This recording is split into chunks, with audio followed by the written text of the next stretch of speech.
Maayong hapon sa inyo tanan. Good afternoon, everyone. I am Gil Henyo, your MC for today's General Membership Meeting of the Management Association of the Philippines, here in Iloilo City. First of all, I would like to congratulate the city and, of course, our city officials. You're celebrating your 88th anniversary of the Charter Foundation of the city. By the way, I found out, somebody was telling me, there is a night market tonight, or at least this weekend, at Calle Real. So for those of you who still have time and are not flying out tonight, go check it out. On behalf of the MAP Board of Governors, I would like to call this MAP General Membership Meeting to order. For the invocation, may I now ask the Treasurer of MAP and the Chair of SGV and Company, please welcome Mr. Wilson Tan. Shall we all stand, please, as we place ourselves in the presence of God and as we close our eyes and bow down our heads? Shall we go to the Lord in prayer? Father in heaven, thank you, Lord, for this wonderful opportunity to gather us here today in Iloilo City for the MAP General Membership Meeting, the business matching later on agriculture, as well as the networking fellowship. We are so grateful for the chance to come together as members and guests united by a common purpose.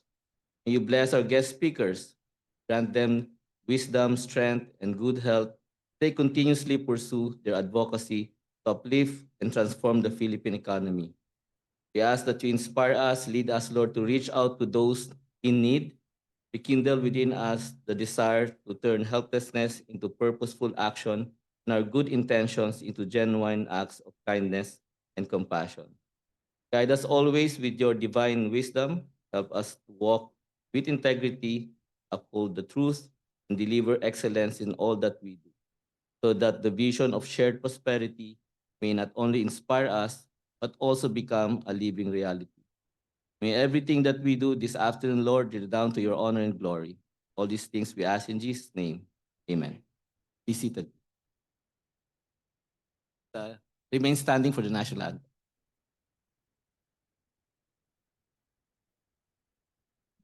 Mga kababayan, ang pambansang awit ng Pilipinas.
You may be seated now. Thank you very much, Wilson. Before we start the program, may I acknowledge our partner for today's general membership meeting here in Iloilo. Many thanks to the Iloilo Economic Development Foundation and its president, Roel Castro. Please give ILDF a big hand. Thank you very much. And now what I would like to do is to call, I also would like to thank AC Health and SGV and Company for having one table each at this general membership meeting in Cebu. In Iloilo. Sorry about that.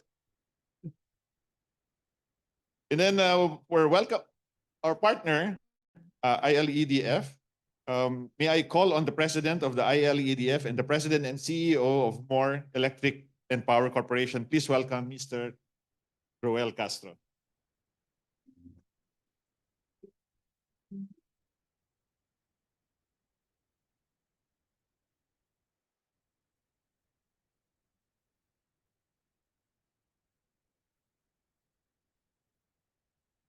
Thank you, Gil. Good afternoon to everyone. Naririnig ba ako sa likod? Nakikita niyo ako? Okay. Kung hindi, it means mataas yung mic. Okay. Well, to the President of MAP, Al Panlilio, Vice Governor, and happens to be an Ilonggo, and the Vice Chairman of Center for Excellence in Governance, Rex Drilon. To the speakers, well, and they'll be introduced later, but of course, our former Senator Frank Drilon, former Secretary of Finance Jess Stanislao, former Mayor Jerry Treñas. Lahat ng speakers natin are former, no? And also future. But isn't it future? It's like, no, joking. Okay. Nasa chismis lang yan. Okay. Of course, we'd also like to acknowledge the incumbent mayor, Raisa Treñas. Well, my fellow officers in the private sector or in the business community, Marilu Segovia, the president of Iloilo Business Club.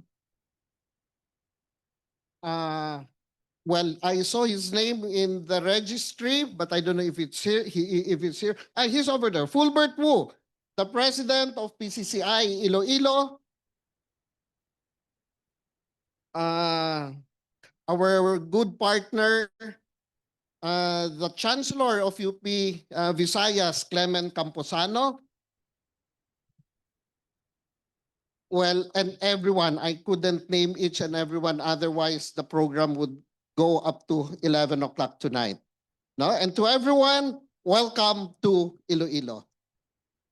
Well, I'm tasked to give the opening remarks, but I asked for permission. No, if I could be given an hour for the opening remarks. Oh, sorry, an hour, sorry.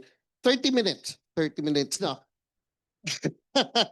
Now, actually, just to lay down the and give some perspective on numbers of the economy of Iloilo. No? So, well, again, in behalf of the business community, we would like to thank MAP for holding your general membership meeting here and choosing Iloilo as your venue for this meeting. We are so honored of that. Well, there are more to learn this afternoon from our speakers, no, than what you have just been reading and hearing. No? And I think that's the very reason why we have this activity today, no, is really to know what was the miracle of Iloilo. But to provide some economic perspective of what is dubbed as the miracle of Iloilo, allow me to make a very short presentation.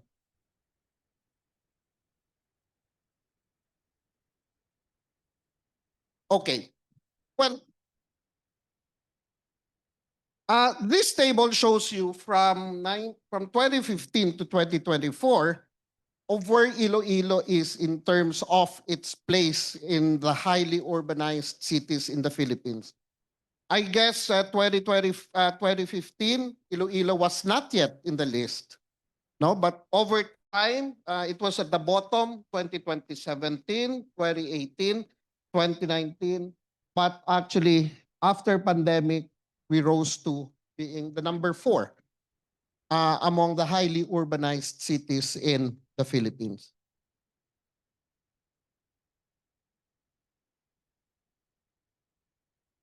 Okay.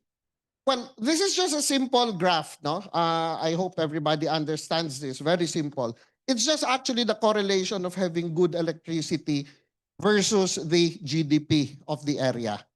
The story of this is that the lower or the more efficient and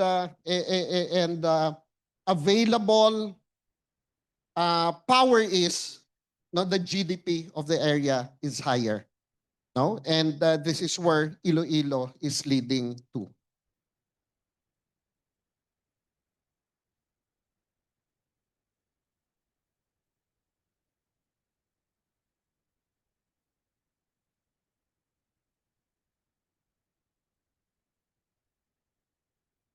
Medyo delayed ang... Oh.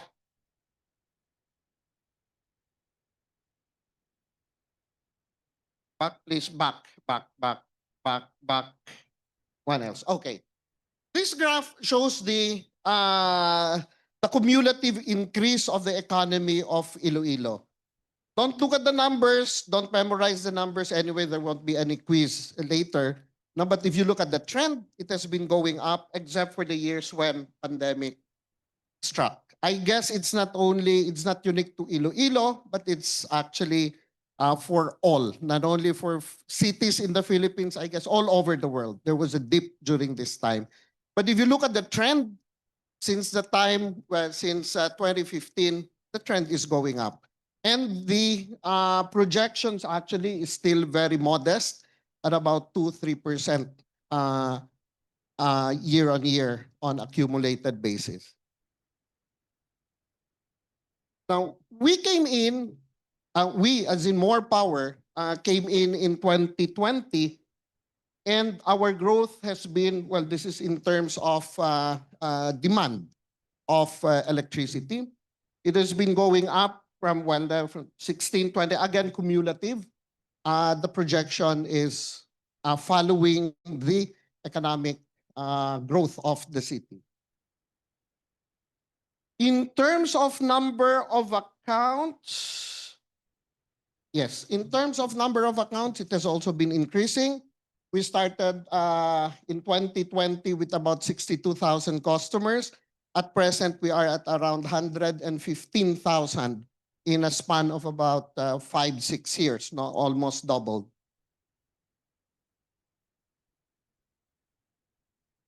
Okay, in terms of capacity of the infrastructure, and here very specific for substations, we started actually on a low, it was below the curve, as we would say, because the infrastructure then from our, from the previous DU was a bit behind. So we had to catch up the last 5 years, and after this year, we will actually be ahead of the curve, which means that the infrastructure of Iloilo's, well, the electricity or power infrastructure of Iloilo will already be above the curve, which means that Iloilo will be ready for investments. And we will be confident and not be afraid of any investment that would come, that would require power. If we look at the GRDP, just to make a summary within those 4 years, the growth, the annual the peak demand, and the capacity.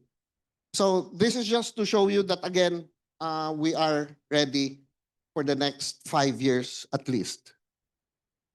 Now, up to 2025, there's about 36% capacity, no, that we could still absorb.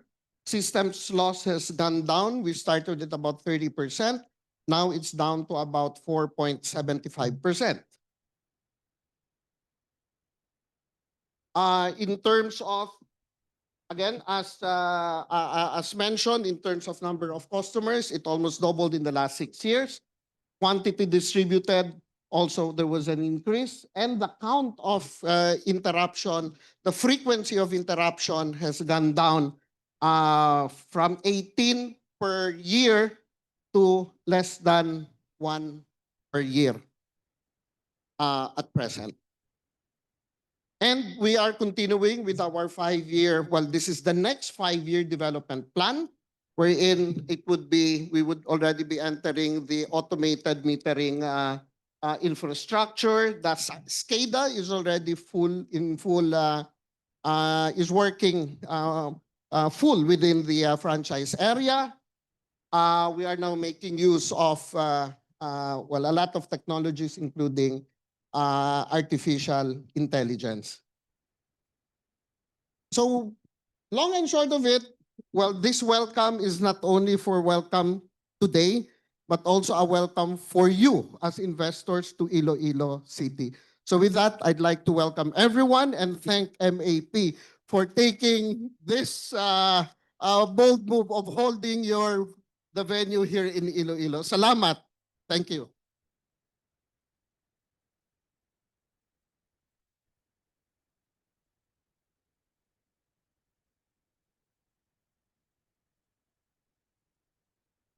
Thank you, Mr. Castro. And we will now have the welcome remarks from the MAP. May I call on the President of MAP and Chair of Maya Bank, Mr. Al Panilio.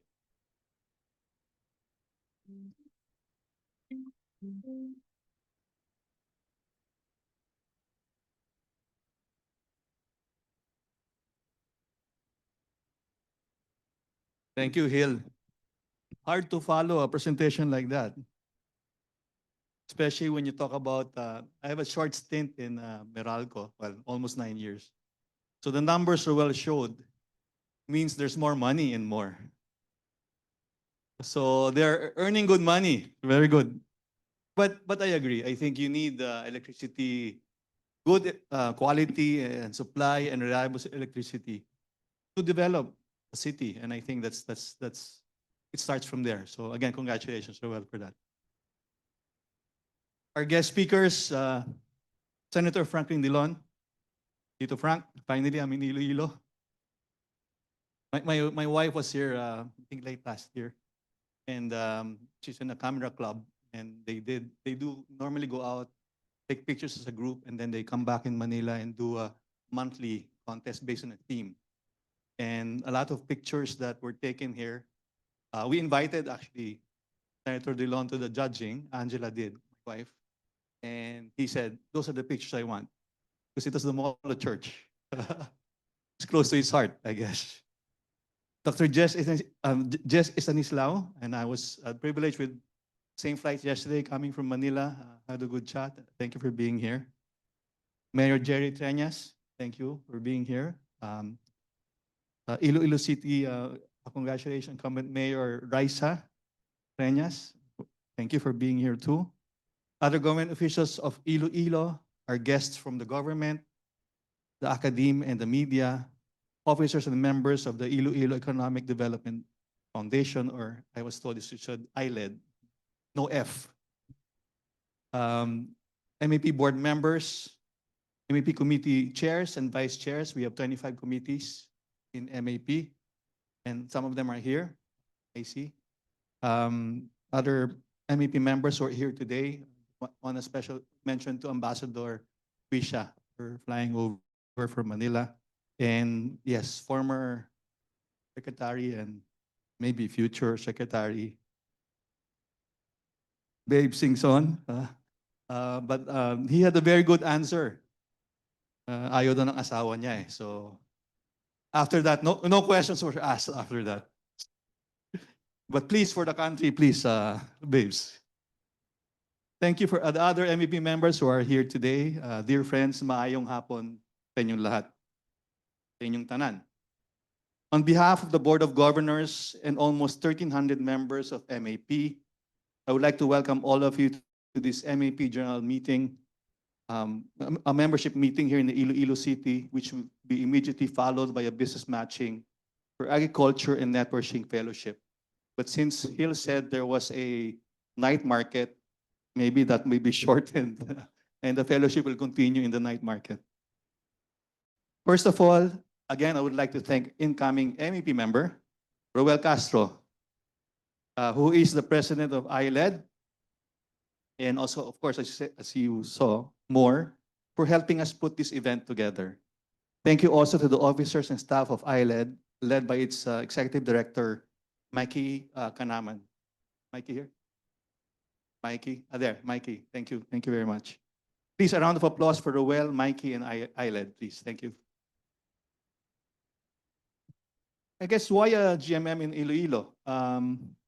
We had an MAP GMM in Cebu in May this year. We were glad to have another GMM in the Visayas, this time in Iloilo. In my inaugural speech last January, I stressed that MAP will expand outside Metro Manila to the key cities where we can engage new members and through technology enable their virtual participation in our various activities. This will be our way of helping expand business and economic development benefits to the rest of the country. And yes, we chose Cebu. Very excited to hear the speakers today about the miracle of Iloilo. We chose Iloilo, miracle of Iloilo, and really excited to hear about the story of Iloilo. This year, MAP pursues the following four thrusts under the Management Excellence for a Progressive Philippines theme: member engagement, country competitiveness, ESG and shared prosperity, who, by the way, is headed by a person from Iloilo, Rex Drilon, heads that for MAP, and investing in the youth. For member engagement, we continue to ensure the relevance of the topics, issues covered in the MAP GMMs in order to engage membership in a more meaningful way. We cover relevant topics and developments so as to benefit the members, their companies, and the economy. The MEP GMMs continue to have the following key themes this year, and we have three. The Big Issue Series, featuring pressing issues that affect businesses and the larger society, such as corruption, education, the economy, ease of doing business, climate change, geopolitics, among others. Number two, Leaders Series, showcasing speakers who are recognized leaders in business, sports, government, or arts and culture. And number three, Inspired Series, featuring a person or organization that has accomplished something significant, has gone against the grain of common ways of thinking, can serve as an inspiration to MEP members to take the path less trodden. Under the Big Issue Series, we had our August 13 GMM Mayor Benjamin Magalong on moral imperatives on corruption. That was quite an engaging session that we had. And quite timely before all this. I heard what you're saying, Senator Drilon. Many years ago, you were Senate President when you came in the morning here, but you were the district engineer in the afternoon. That was before all these things, right? Just to, I think, according to Mayor Treñas, you should say that all the time.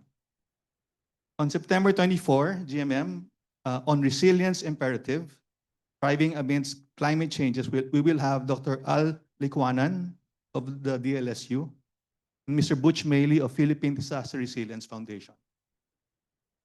And on October 8, GMM, on education, future-proofing, prioritizing critical thinking, we will have DepEd Secretary Sani Angara. So we enjoin you to join either virtually, or you can always come to Manila and join us. Your presence will be welcome there. For the Leaders Series this year, we actually had Tim Cohn last May 21, GMM, on coaching teams and managing people. And as you know, sports is also big in my heart, and I always believe that the learnings in sports you could always apply, not only in the corporate world, but sure enough in local government. We will have we will also have the MEP Management Person of the Year 2025 awardee as a speaker for the November 24 MEP Annual GMM. That process is now ongoing to determine, nominations have been done to determine who will be the Management Person of the Year for MEP this year. For the Inspired Series, we had a conductor, Jason Lai, of Yung Shou Tau Conservatory of Singapore at our June 11 GMM on leadership and management principles for the conductor's podium. Again, another interesting talk where he said leadership and relationships is important in running a symphony, similar to running a team. So in fact, he said he had two audiences, the one in front of him, which is the symphony, and the one behind him, the audience. So he had to make sure that he's able to address both audiences. On country competitiveness, we continue to push for vital reforms through executive or legislative action that will eliminate corruption, improve ease of doing business, ensure food security through agriculture productivity, and sustain an enabling business environment for local and foreign investors. The aspiration is to attract greater and more diverse job-creating investments for more Filipinos to be gainfully employed. On October 30, the MAP International Relations Committee will be holding its summit for the ASEAN 2026 priorities. The committee is now gathering inputs from the following 6 committees on identified ASEAN 2026 priorities pertaining to Number 1, agribusiness. Number 2, technology. Number 3, energy. Number 4, transport and infrastructure. Number 5, trade, investments and tourism. And finally, diversity, equity, and inclusion. On ESG and shared prosperity, we continue advancing environmental, social, and governance principles and fostering shared prosperity as a key strategic thrust for the year. By integrating sustainable practices, promoting ethical leadership, and driving inclusive growth, we aim to create long-term value for MEP members and all other stakeholders, champion responsible business, uplift communities, and contribute to a resilient and equitable future for the Philippines. On investing in the youth, we continue the campaign against malnutrition and child stunting, or CAMAX, which aims to contribute to the improvement of the overall nutritional status of Filipino children and lactating mothers. We also continue advocating for government and private sector to pursue relative education, health and wellness programs, particularly for the youth. The objectives for the youth to become productive members of society with competitive skills and capacity that will ensure a progressive economy of the future. The board works with 25, as I mentioned earlier, MAP committees, which are grouped according to our 4 trusts in 2025. The leaders of the committees are being flashed on the screen. Are you showing it? Okay. Also happy to share, MAP immediate past President Rene Almendras has been appointed by President Marcos Jr. as a private sector representative to the Legislative Executive Development Advisory Council, or LEDAC. LEDAC serves as a consultative and advisory body composed of members from the executive and legislative branches, as well as representatives from the private sector and local government units. It plays a crucial role in formulating socio-economic development programs and policies that align with the country's economic goals. We in the MAP, therefore, have a unique opportunity to push our priority legislative agenda.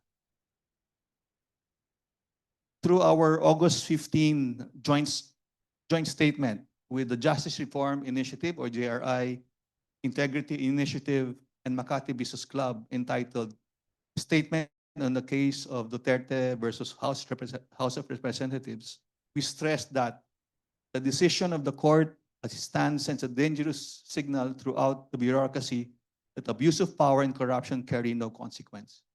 If we fail to hold the highest officials of the land accountable, how can we expect accountability for those below them? Without accountability, the government loses trust. If uncorrected, this will institutionalize the flaws for the rule of law.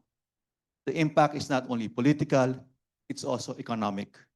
When investor confidence retracts, when costs of doing business rise, when the supply chain struggles, invariably, it's the consumers, the people, who will pay the price. Everyone needlessly suffers, as our history as a nation repeatedly has taught us. The MAP Research and Development Foundation, which is the CSR arm of MAP, has the following 3 trusts in 2025: health, education, and agribusiness and food security. On health, the MAP Health Committee continue advocating for government and the private sector to pursue relevant health and wellness programs, particularly for the youth. The objective is for the youth to become more productive members of society with competitive skills and capacity that will ensure a progressive economy in the future. This program, the MAP Board of Governors approved a participation of MAP in the Working with Cancer program. This is very close to my heart. And the objectives are as follows: to improve coverage for employees working with cancer, because there's still stigma in the corporate world. And second, launch an awareness drives and screening programs for MAP members.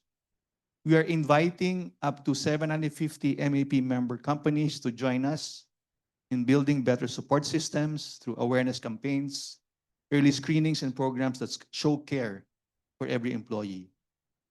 Leading this effort is the MAP Health Committee chaired by Rak Kagurangan. Rak, thank you. And of course, our governor in charge, AC Health President CEO Paulo Borromeo. Paulo. There's Healthway at the back, I know. Paulo brought me to Arca South, I think that was last week, Paulo, and brought me to the Cancer Center in Arca South, and it's a very impressive facility there that they have. In fact, I'm suggesting that one of our MAP board meetings should be held in the facility. We launched this partnership with Global Working with Cancer Advocacy, which is participated by more than 2,500 like-minded companies from around the world. If you have no existing cancer program yet in your company, our health committee in the local Working with Cancer can help you kick things off. To incentivize MEP members to join the program, we are providing those being flashed on the screen. We want to help more, so we are aimed to raise 7.5 million pesos to help individuals and communities in need. If your company is ready to make a difference and build something meaningful, please connect with our health committee. On education, the MEP Education Committee has proposed a long-term program for MEP to assist in industry-related foundational reforms in education beyond EDCOM 2. The committee is now organizing for October 13 and 14 and training for officers of higher generation institutions using the Philippine Quality Award or PQA framework. On agribusiness and food security, to help improve our country's global competitiveness, the MEP agribusiness community pushes for vital policy reforms that will ensure food security through agriculture productivity. And when it comes to agribusiness and food security, we're bringing stakeholders together from the LGUs to startups to power local food production, harness innovation, and push forward our shared goal: affordable, sustainable, and nutritious food for all. On the fun part, if you want to go to Manila, we're raising funds for the Research and Development Foundation that focuses, again, as I mentioned earlier. We'll be holding our 18th MAP Golf Cup for CSR 2025 at the Wakwak Golf and Country Club. Maybe you should do one in Santa Barbara someday. The MAP Energy Committee will hold the second Philippine Energy CEO Forum 2025 on November 11, wherein a body of private and public sector decision makers will rally behind the DOE by ratifying and endorsing the Joint Energy Action Agenda to make the Philippine Energy Plan a reality. Roel, maybe you want to join us here. The Joint Energy Action Agenda will be developed from the outcomes of a four-part series of targeted, cross-cutting, and thematic roundtable sessions that aim to elicit frank and actionable insights that will be transferred thereafter into the actions and milestones in the three-year joint action agenda. Number one, it will focus on delivering the PEP energy mix, infrastructure readiness, evolving the market framework, and financing the transition and managing costs. As I mentioned earlier, our search committee for the MEP Management Person of the Year will soon submit to the judging committees. They have submitted the names to the judging committee for Management Person of the Year 2025, and I think they're undergoing the process now, and they will now bring it to the board after that. MAP has been at the forefront promoting management excellence for nation building. MAP has presented the MEP Management Person of the Year award for almost 6 decades now to recognize outstanding achievements of any individual in the private sector, whether MEP member or not, who has exceptionally distinguished himself or herself in practice of management. Not in the script, and this has been, we want to launch it this year, and maybe we'll give it next year, is we will have a special award for a government person, somebody who has done well, who's shown leadership, innovation, qualities in running a government institution. So that will be an award that we're setting up but we will start awarding that next year. So next year you'll have a private sector management of the year, but also a public sector management. The future has no blueprint. Are you ready to lead without one? Learn how by attending the 23rd MAP International CEO Conference on September 9, whose theme will be Leading Amidst Invisible Disruptions, Agility and Resilience in a Multipolar Era. It is a timely discussion set against the backdrop of a multipolar world in the midst of critical transitions that could potentially reshape strategic balances in global order. The keynote speaker will be Dr. Jeffrey Sachs, a world-renowned economist from Columbia University. Ms. Amena Arif, the new country manager for International Finance Corporation of the Philippines of the World Bank, will also be one of the speakers. The other speakers and the panelists are being flashed on the screen. You know, since I came to Iloilo, I've been eating. Yesterday, lunch, there was I didn't know there was 3 versions of kare-kare here. Classic kare-kare, classic kare-kare with oxtail, and crispy kare-kare. Crispy kare-kare, I find out, is classic kare-kare with oxtail and pork bagnet. So, and a friend of mine who works with me I'm also the president of Samahang Basketball ng Pilipinas, Robert Uy, who's here. He's my regional director for district Region 6, no? And he brought me to Tatoy's naman. So I said I might fall asleep while I'm speaking here today. But thank you for that, Robert. Thank you. Anyway, talking about food. Please submit your recipes, if you have one, for the Masarap Alagaan ang Pinoy Cookbook, which is presented by MAP in a partnership with Forecasting and Planning Technologies, Inc. The Masarap Alagaan and Pinoy Cookbook is a special recipe card collection for MEP members nationwide. This project is not just about food. It's a fundraiser supporting the MEP campaign against malnutrition and child stunting, or CAMAX. Every sponsorship directly helps us fight child malnutrition and stunting in the Philippines. I think you have on the table a QR code for that. As much as possible, we want to organize network fellowship cocktails in order to provide MEP members a venue for networking and fellowship, and to engage them to be active members of MAP's various committees. So again, as I mentioned, please stay behind after this, and we do have a networking fellowship here in Iloilo. There are 22. We have a very active committee in MAP, the Next Gen Committee. Delisa is here, and Carla is vice chair. 22 Next Gen members who are below 50 are now participating in the 5th round of the SGV, thank you, Wilson, MAP Next Gen CEO Transformative Leadership Program 2025, which started last.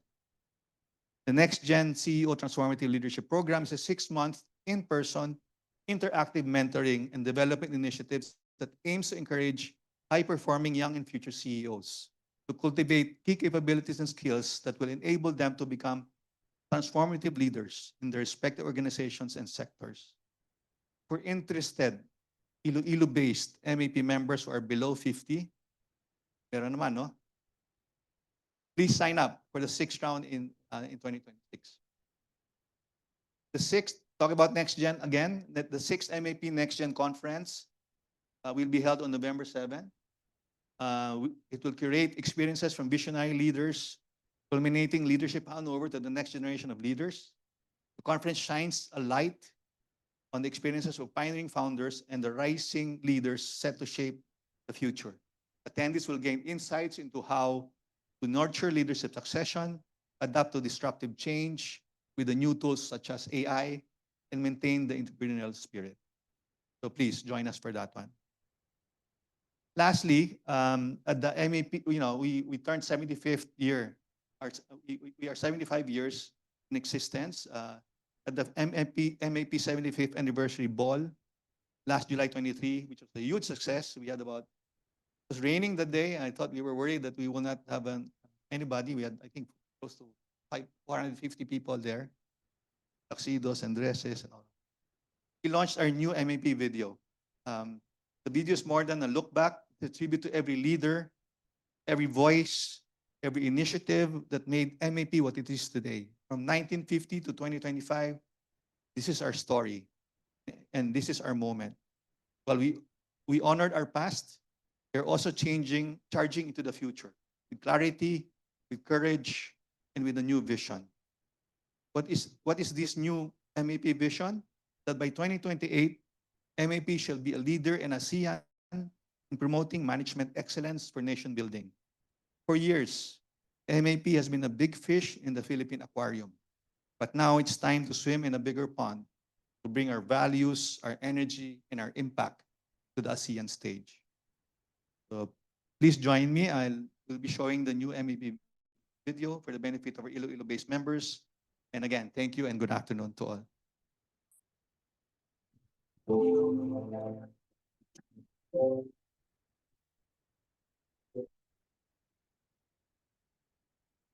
Before progress takes shape in roads or skylines, it begins with something unseen, yet vital. Leadership. A force that stands firm when the ground shifts. Where others see collapse, it sees potential. A force that rekindles belief in the nation's strength. Not just to recover, but to rise. Not just to rebuild, but to lead. These are the hallmarks of the Management Association of the Philippines.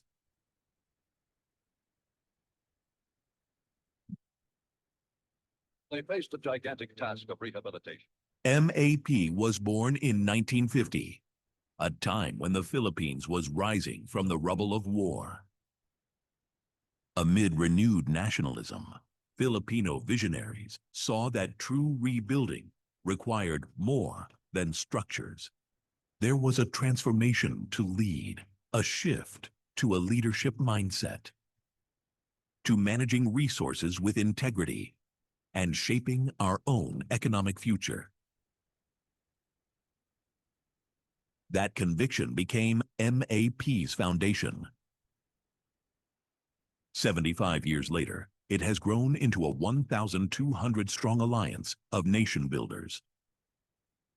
Since its inception, MAP has been bringing together the country's top minds in business, government, and the academe. Today, MAP member organizations contribute the majority of the Philippine GDP and the country's market capitalization. These firms comprise more than 50% of the top 100 corporations. The diverse MAP committees, which represent key Philippine industries, keep the organization at the forefront of nation building. MAP is defined not by tradition alone, but by the future it helps create. Each generation builds upon the last to shape a more collaborative, inclusive, and progressive Philippines. The Management Association of the Philippines Believes the privatization will help. Rooted in the values of its founders, MAP has never shied away from hard conversations. Not out of partisanship, but out of its commitment to advocating reforms. This principle has cemented MAP's reputation as a trusted alliance of ethical leaders and a builder of strong public-private synergy. From a modest circle of believers, MAP has grown into a national movement, and now a prestigious regional force, bringing the Filipino voice to global conversations. Long before ESG and inclusive growth became buzzwords, MAP was already putting them into practice, championing sustainability, fair enterprise, and climate responsibility. It promotes construction of infrastructure that connects not just growth corridors, but people to opportunities, the country to the region, and the Philippines to the world. Now, in the age of AI, MAP helps shape an economy wired for what's next. We are the Management Association of the Philippines. For 75 years, we have built legacies. We have lifted a nation, but the future demands more from all of us. So let us take the lead for the Philippines, for the Filipino people, for the world, today and for generations to come.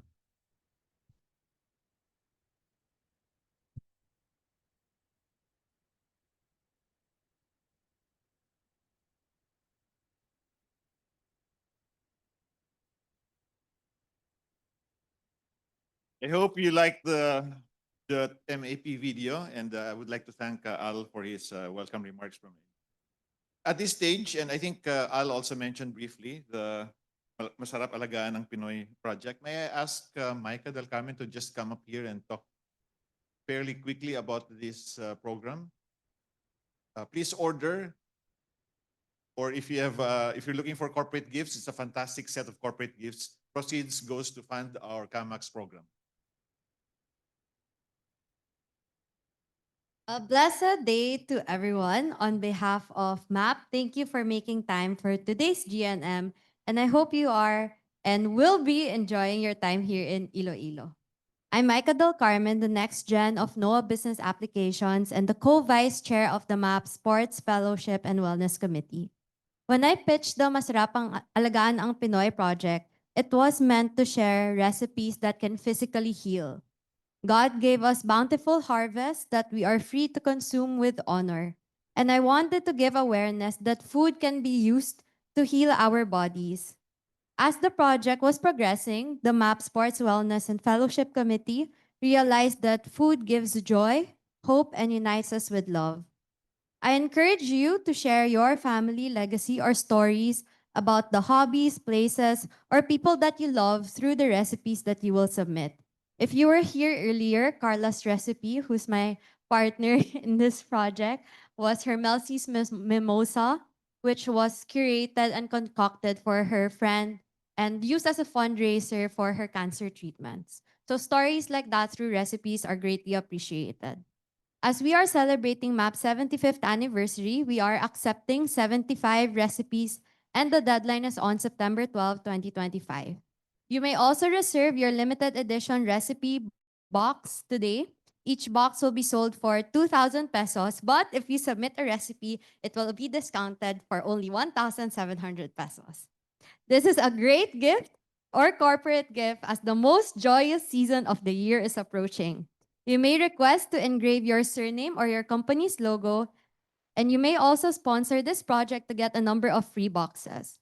If you are interested, please approach me, Carla, or the MAP Secretariat. And also on your tables, please fill out the forms and submit it also to the Secretariat today. I hope that we can all contribute liberally and be unbegrudging, for the Lord has blessed us in our work. God has given us talents and blessings to help this project be a success. I'd also like to emphasize that the beneficiary of the Masarap Alagaan ang Pinoy project is the Campaign Against Malnutrition and Child Stunting initiatives. Buksan naton ang aton tagipusoon para mahalungan naton ang ubas damlang sang Pilipinas. In Tagalog, buksan po natin ang ating mga puso upang maalagaan natin ang kinabukasan ng ating bansa. Thank you and have a blessed day ahead.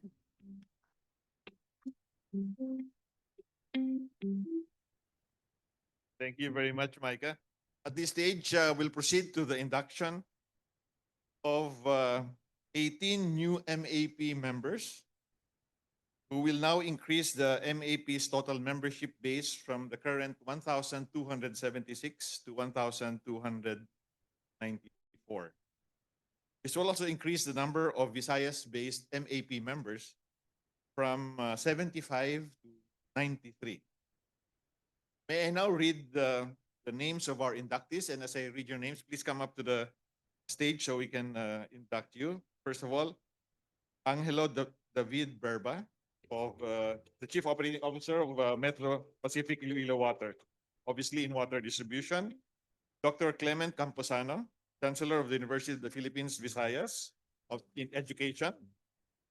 Mr. Roel Castro, President and CEO of More Electric and Power Corporation in power distribution. Next up is Mayor Raisa Treñas, Mayor of Iloilo City. Next is Rodolfo de la Cruz, President of Medicus Philippines. Line of business is in healthcare. Joseph Del Rosario, who's the General Manager of Seda Atria in hospitality management and tourism. Of course, we have Senator Franklin Deron, Senior Counsel of ACRA Law, Health Services. We're also inducting Carissa Yanson Dumancas, CEO of Invivo Health and Social Work in healthcare. Also up for induction is Adrian Puntelar, CEO of iExcel Solutions Philippines, with the BPO. Tereso Randy Lapdes, Audit and Assurance Partner of RG Manabat and Company, KPMG in the Philippines, Financial Audit, Tax and Services. We have a lot. We'll probably fit in the stage. Ms. Rhea Navarro, Regional COO for Visayas of Aboitiz Power, Power Generation. Mr. Artemio P. Pama Jr., CEO of Quantum Digital Services, Digital and Marketing Services. Major General Michael G. Samson, Commander of the 3rd Infantry Division of the Philippine Army. Mr. Raymond Patrick Serios, General Manager of Dunganan Bank, Microfinancing. Mr. Franje Ayon Angelo Chiu, President and CEO of Eon Realty and Development Corporation. And Ms. Shani Chiu, CFO of Eon Realty and Development Corporation. Of course, we have Mayor Jerry Treñas, who we're also inducting in MAP, former mayor of Iloilo City. And Engineer Fulbert Wu, President of New Prime Gas here in Iloilo. Can I ask Al to come up and be the inducting officer? Please, for everyone, can you please stand up to lend solemnity to this occasion? Thank you very much.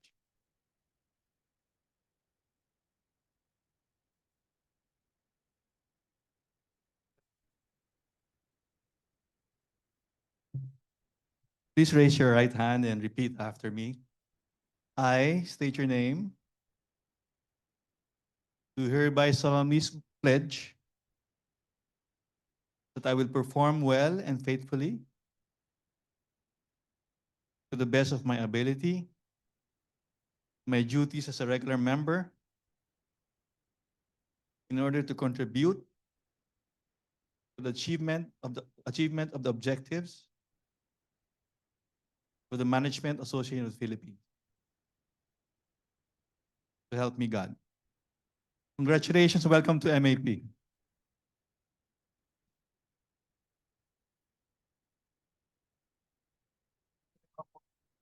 We'll have a photograph. Can I ask the other members of the board, Wilson, Rex, to join us for a photo?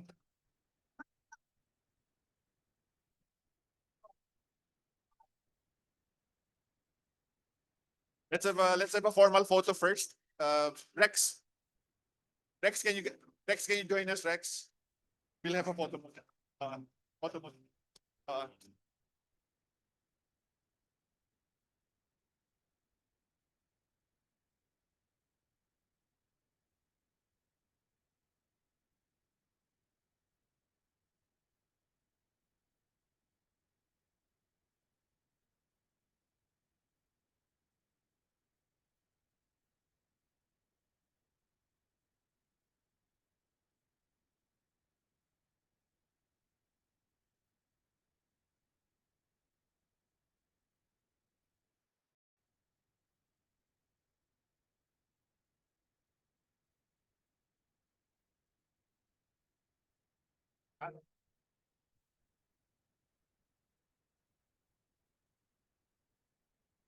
Careful, ah.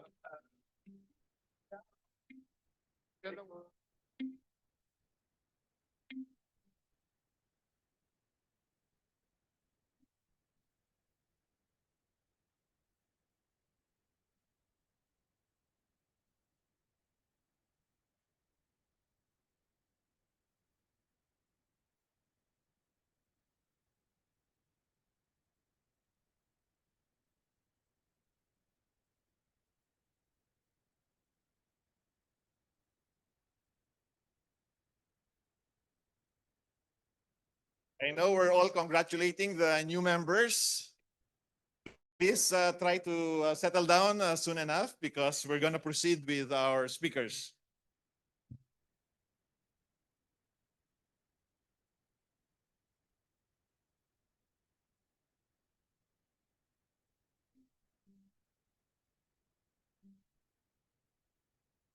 In line with the MAP policy and in the interest of time, we will dispense with the lengthy introduction of our speakers. Their profiles will instead be flashed on the screen. I would like to remind the speakers that you've been given up to 20 minutes each for your respective presentation. Settle down, please. We're going to have our first speaker coming up soon. Settle down, settle down. Our first speaker will talk about the Iloilo miracle. Please welcome the former President of the Senate of the Philippines, Senator Franklin M. Drilon.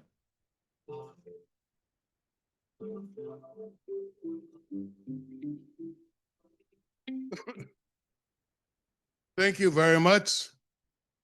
I will not go through the list of greeting all the guests here. That will consume more than 20 minutes, an hour and 20 minutes. So let me just greet our Mayor, Mayor Raiza Treñas Chu. A pleasant good afternoon. The President of the MAP, my good friend Alpan Lilio. Ladies and gentlemen, a pleasant good afternoon to all of you.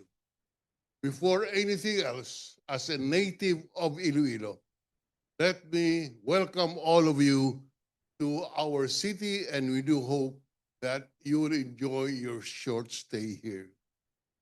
Ladies and gentlemen, the raging political debate over the national budget realignment brings me back to the beginnings of Iloilo City's redevelopment story nearly 2 decades ago.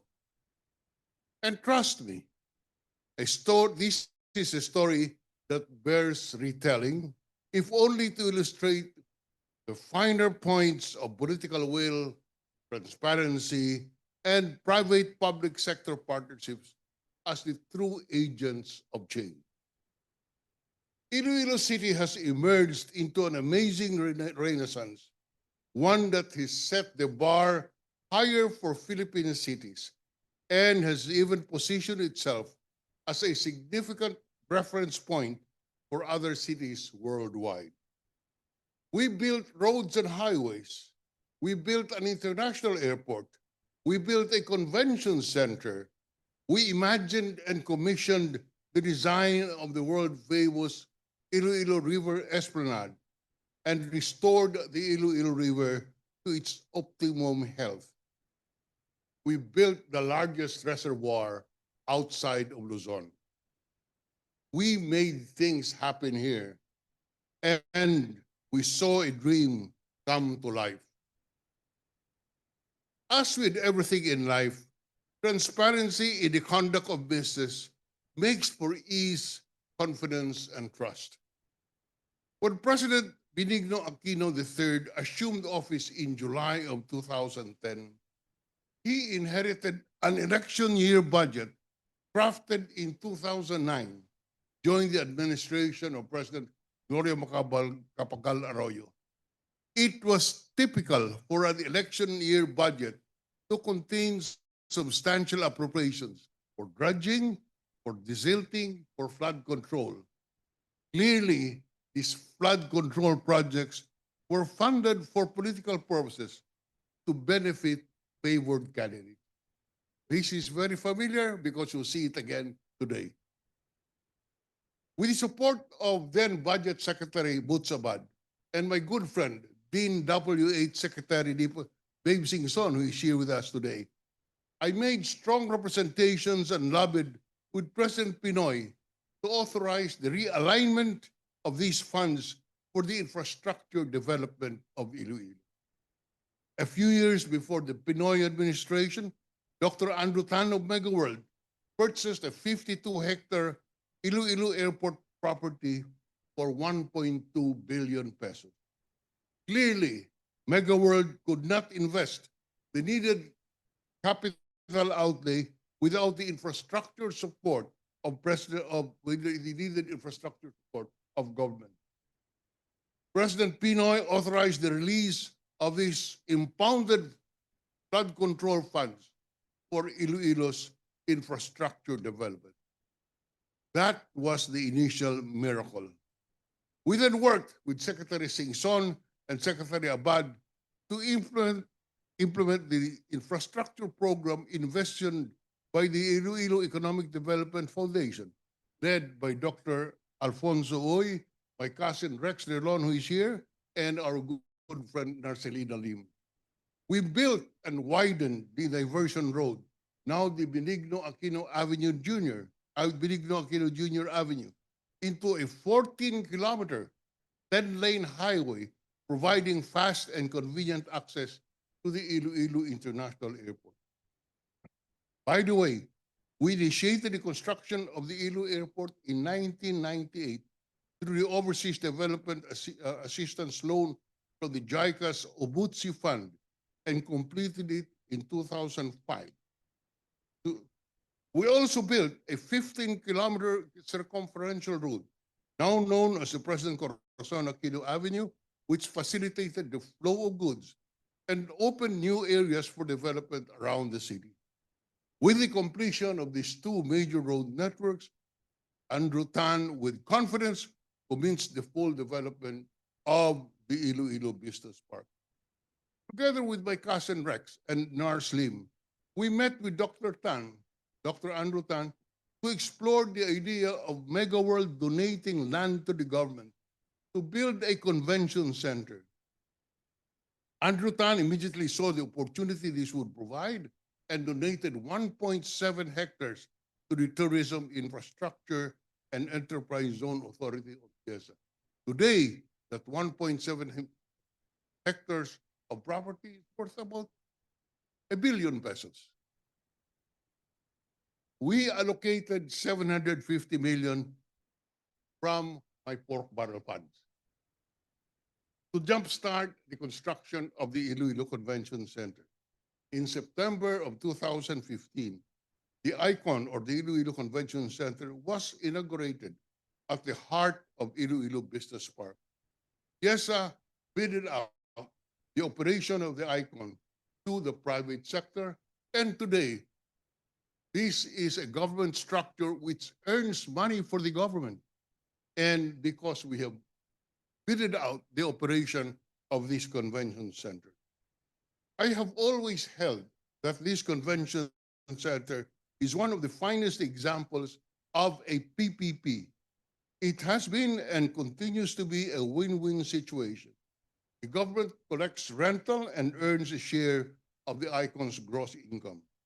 The number of meetings, conventions, trade exhibits, concerts, and social events that have been held in ICON since its openings has made Iloilo the destination for meetings, conventions, and exhibits.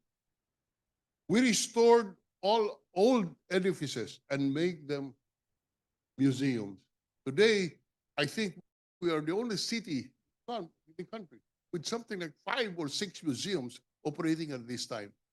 And these are all, many of them are refurbished old buildings, and all of them are public museums except for one, operated here in Mega World. Ladies and gentlemen, you know, this would not have been all possible without the help and support of my good friend Mayor Jerry Trinas here. Let's give him a warm round of applause.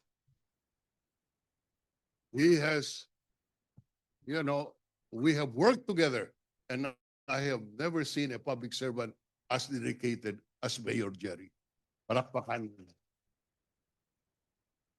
My dear friends, if there is one project I take great personal pride in, it is the rehabilitation of the Iloilo River and the development of the Iloilo River Esplanade.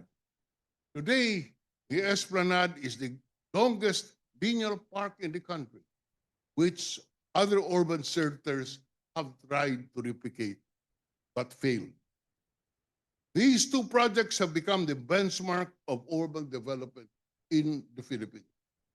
In 2011, I started the development of the Esplanade with an initial funding from my pork barrel again of 80 million pesos. Today, with the additional length along the Sunset Boulevard, a brand new 7-kilometer highway, the Esplanade now spans over 15 kilometers of linear park along the banks of the Ilog. By the way, I allocated 1 billion again from my pork barrel funds in the 2022 General Appropriations Act to build the Sunset Boulevard. You should pass by it and see how a public works should be done. I am proud of that. You know, my dear friends, I could write a book on the rehabilitation of the Iloilo River. I am now writing my memoirs, but I cannot accommodate all the stories of the Iloilo River. The project is immensely personal to me.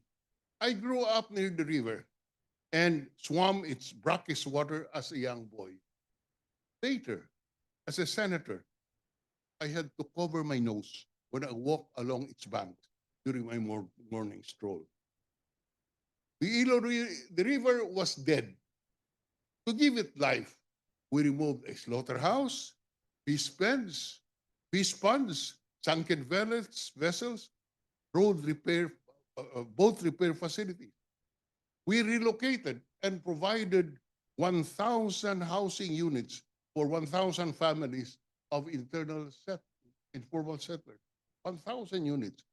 And we gave it, or we did not give them title to the property so that they could not sell it. It's a perpetual usufruct that they have, and they have the certificate of occupancy.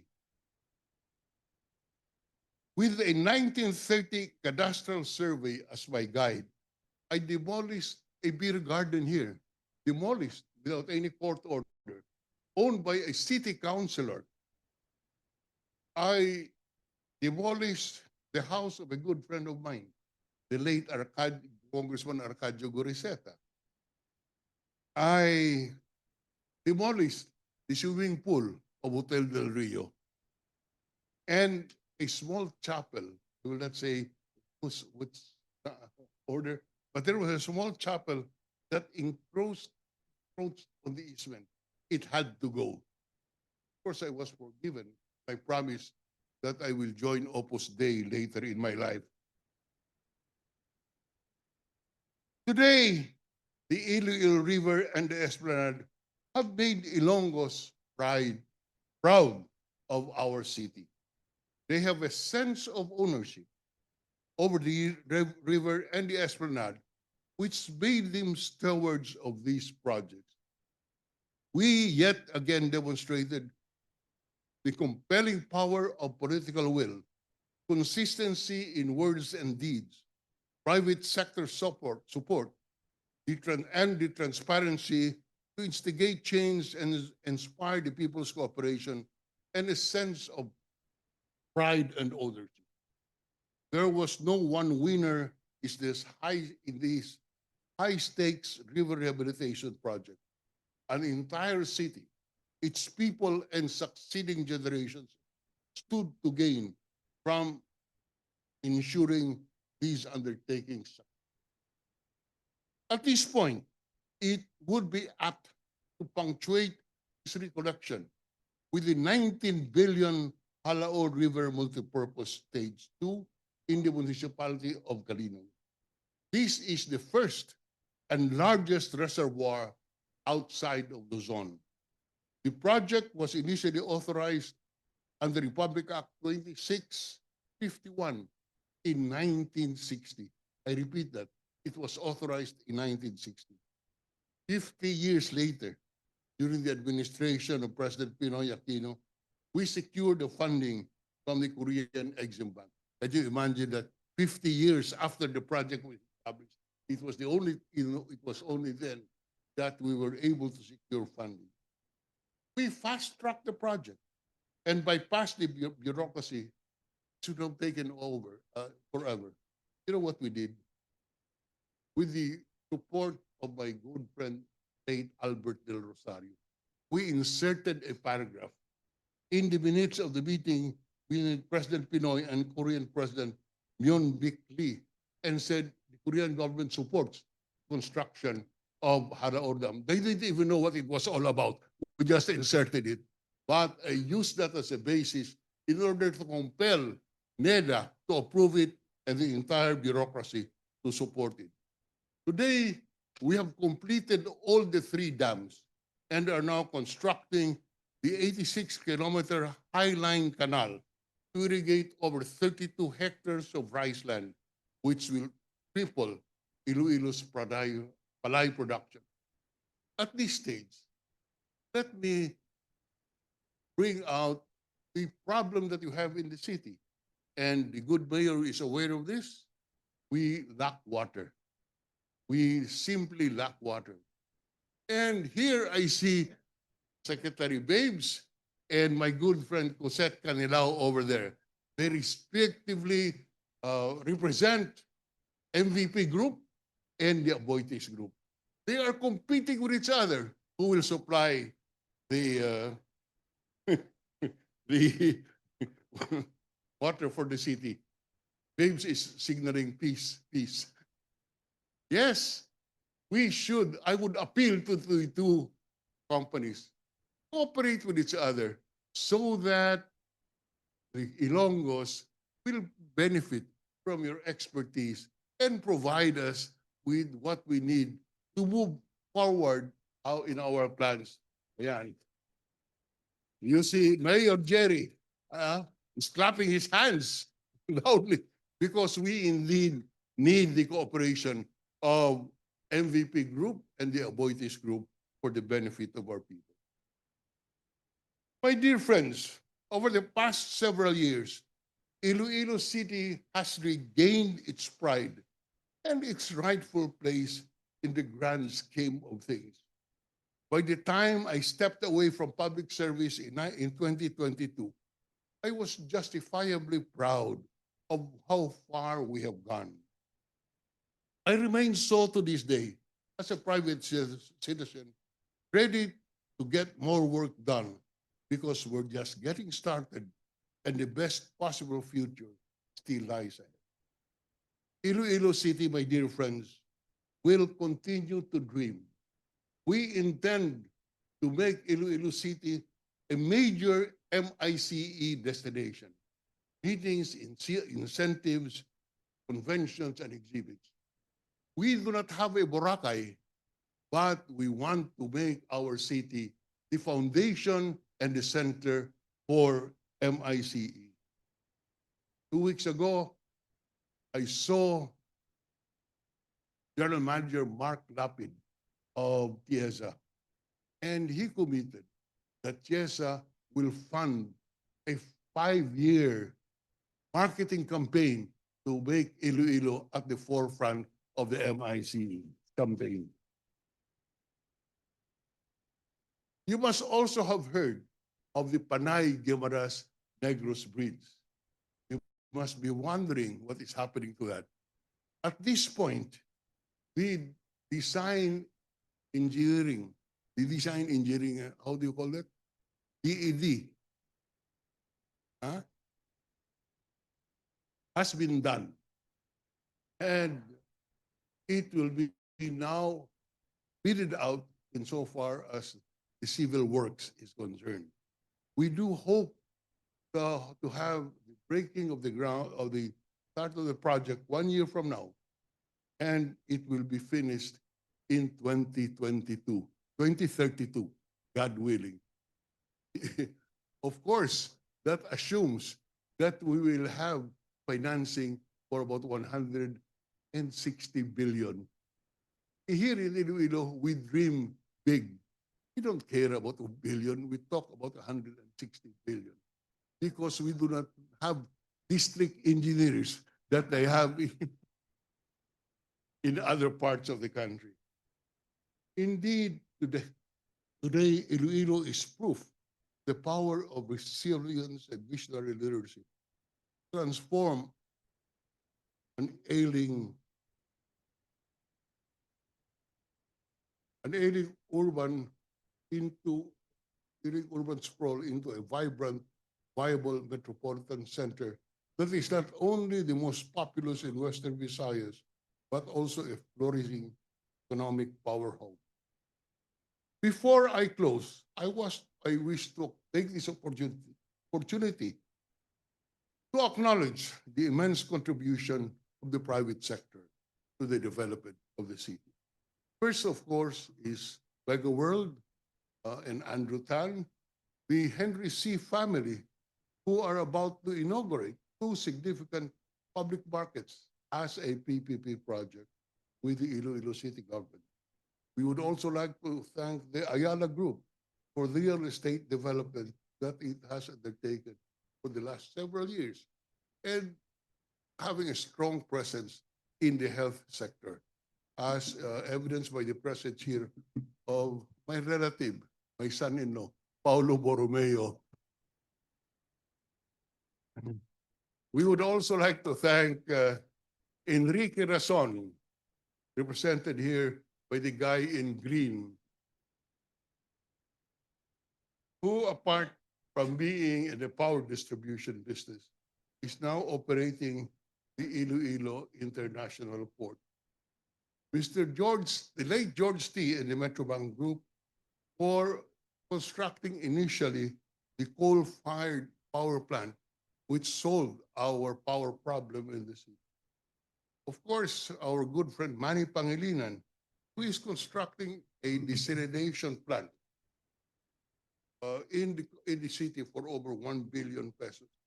Of course, our native-born businessman Injap Sia for initiating real estate development here. We also would like to thank the Gokongwei Group for further developing the retail sector, and Ramon del Rosario of Finca Education for the investment of affordable education by buying into University. My dear friends, in Iloilo, we have shown that to dream and to change is possible when we put our collective interest before individuals.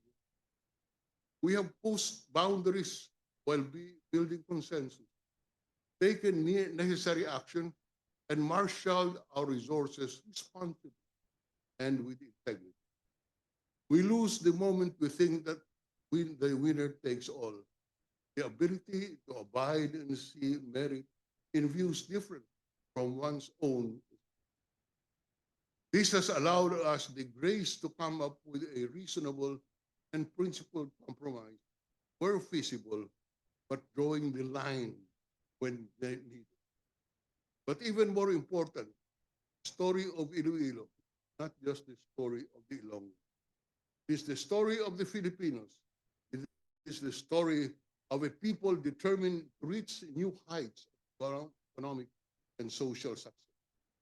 We want to show the whole that if it can be done here in Iloilo, it can be done anywhere else in our art. With that, let me thank all of you for your presence here this afternoon and listening to the miracle of Iloilo. Thank you, and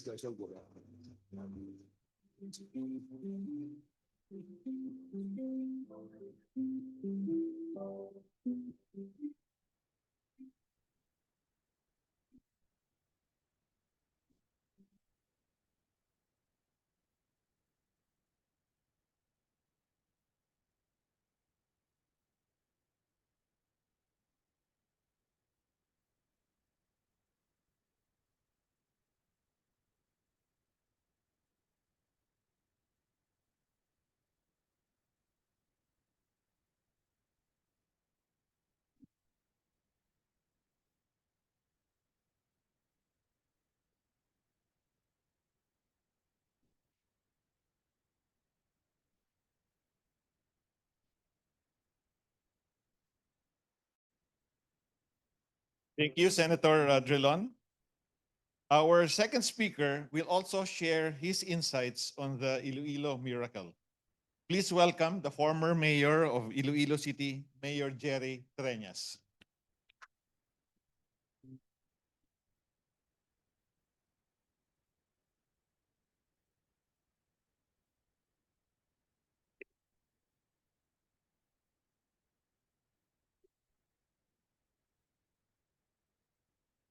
I will just go straight to the point. Anyway, we have acknowledged almost everyone. First of all, I'm very sorry about my voice. I had a 2-hour class last night at West Visayas College of Law. You know, I'm out of a job because someone took over. So I had to look for a job. I went to someone and then I was offered a teaching job. I'm teaching at the College of Law of West Visayas, 2 hours every week, 5:30 to 7:30. I'm insulin-dependent diabetic. At about 6:30, I really have to eat.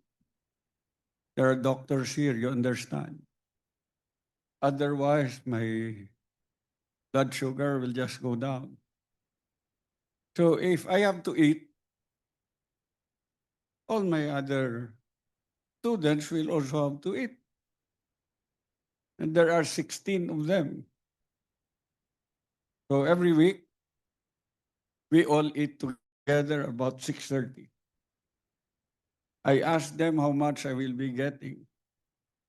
They told me I will be getting about 2,400 a month. Less withholding tax, that's about 2,100. Medyo lugi pa ako. Anyway, before I start, allow me to begin by honoring a man whose vision helped transform Iloilo.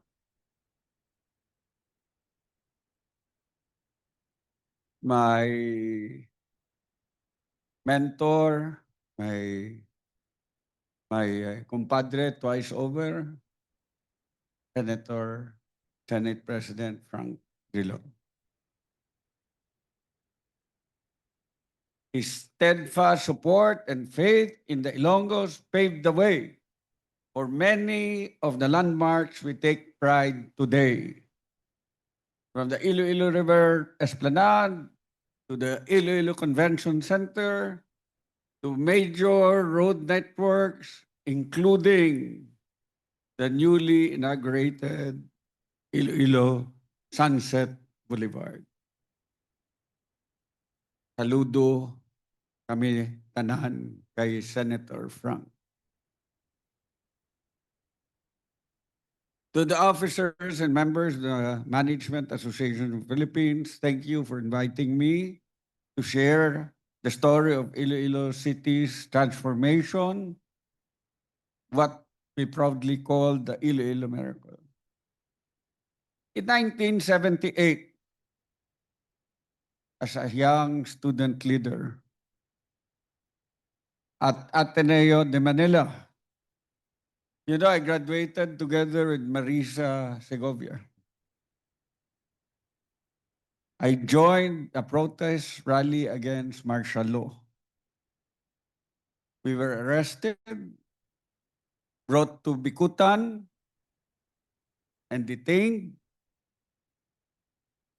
I was only about 21 years old. I was still a virgin. Politically, meaning to say I was not yet arrested. That first arrest and first detention. But what I remember most was not the fear. Of course, I was afraid. But the song that we all sang together, a Jesuit song during masses, walang sinuman ang nabubuhay para sa sarili lamang, walang sinuman ang namamatay para sa sarili lamang. Tayong lahat ay may pananagutan sa isa't isa. That moment taught me that leadership is not about one's self.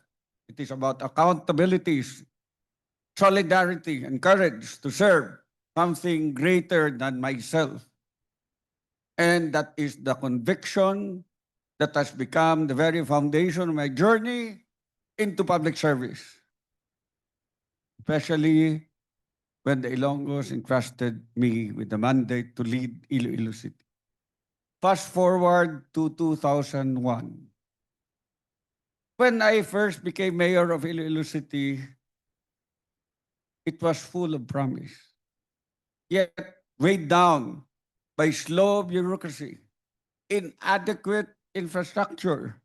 You know, you are familiar with the Aquino Avenue, the wide road that Senator Frank is very proud of.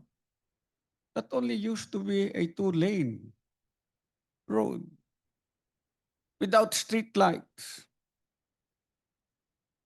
And that was the city that I was entrusted with a mandate to lead. My greatest motivation then was very simple but profound. To bring out the very best in our city and in our people.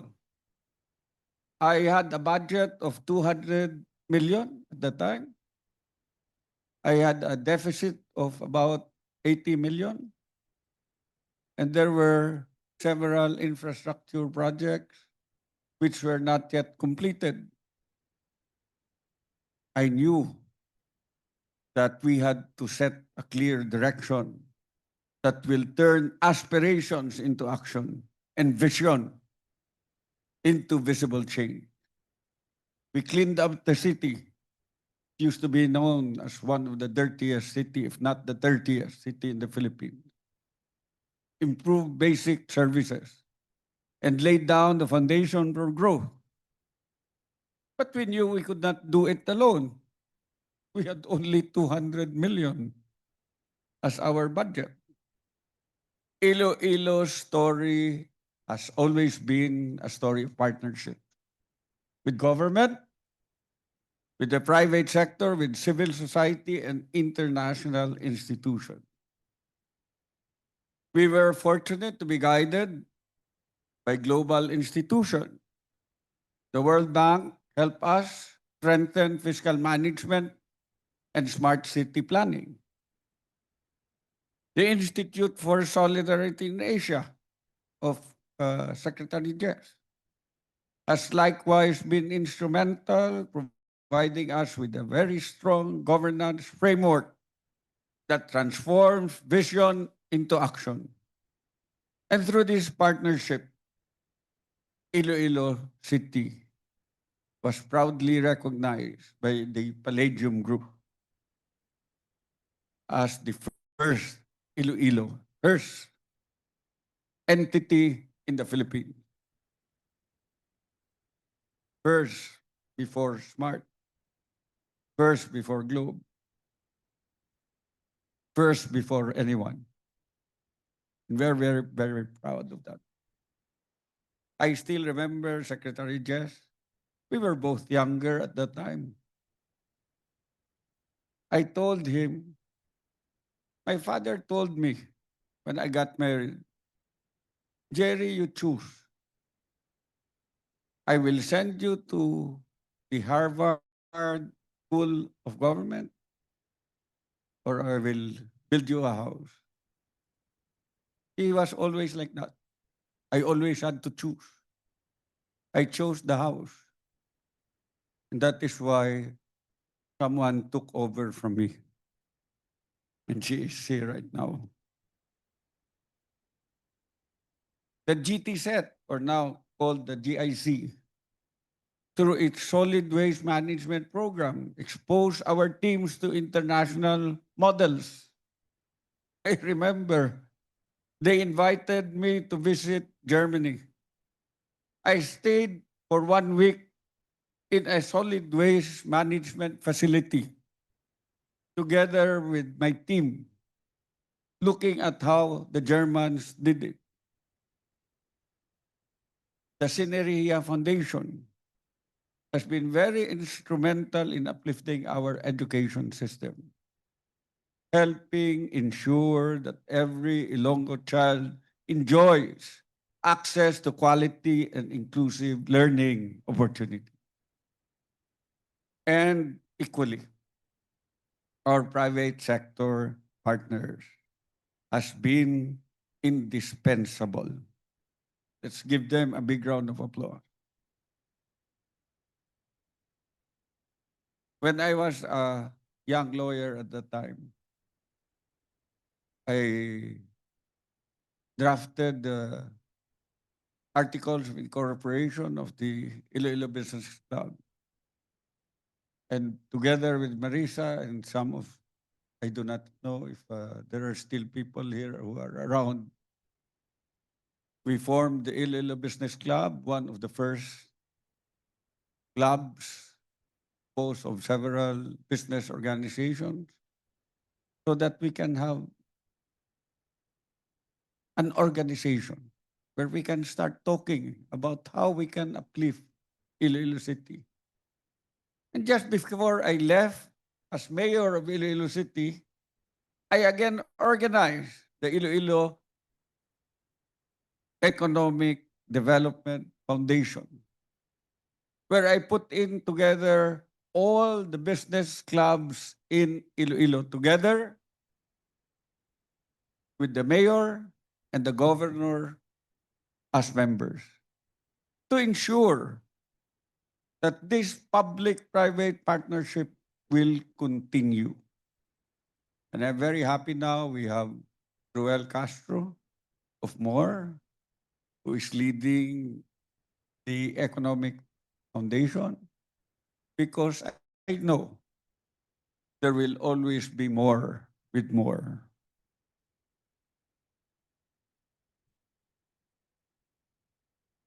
To sustain this collaboration, when I came back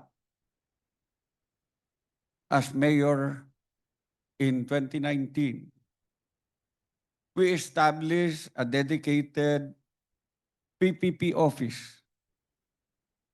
This is one, if not the only, PPP office in an LGU.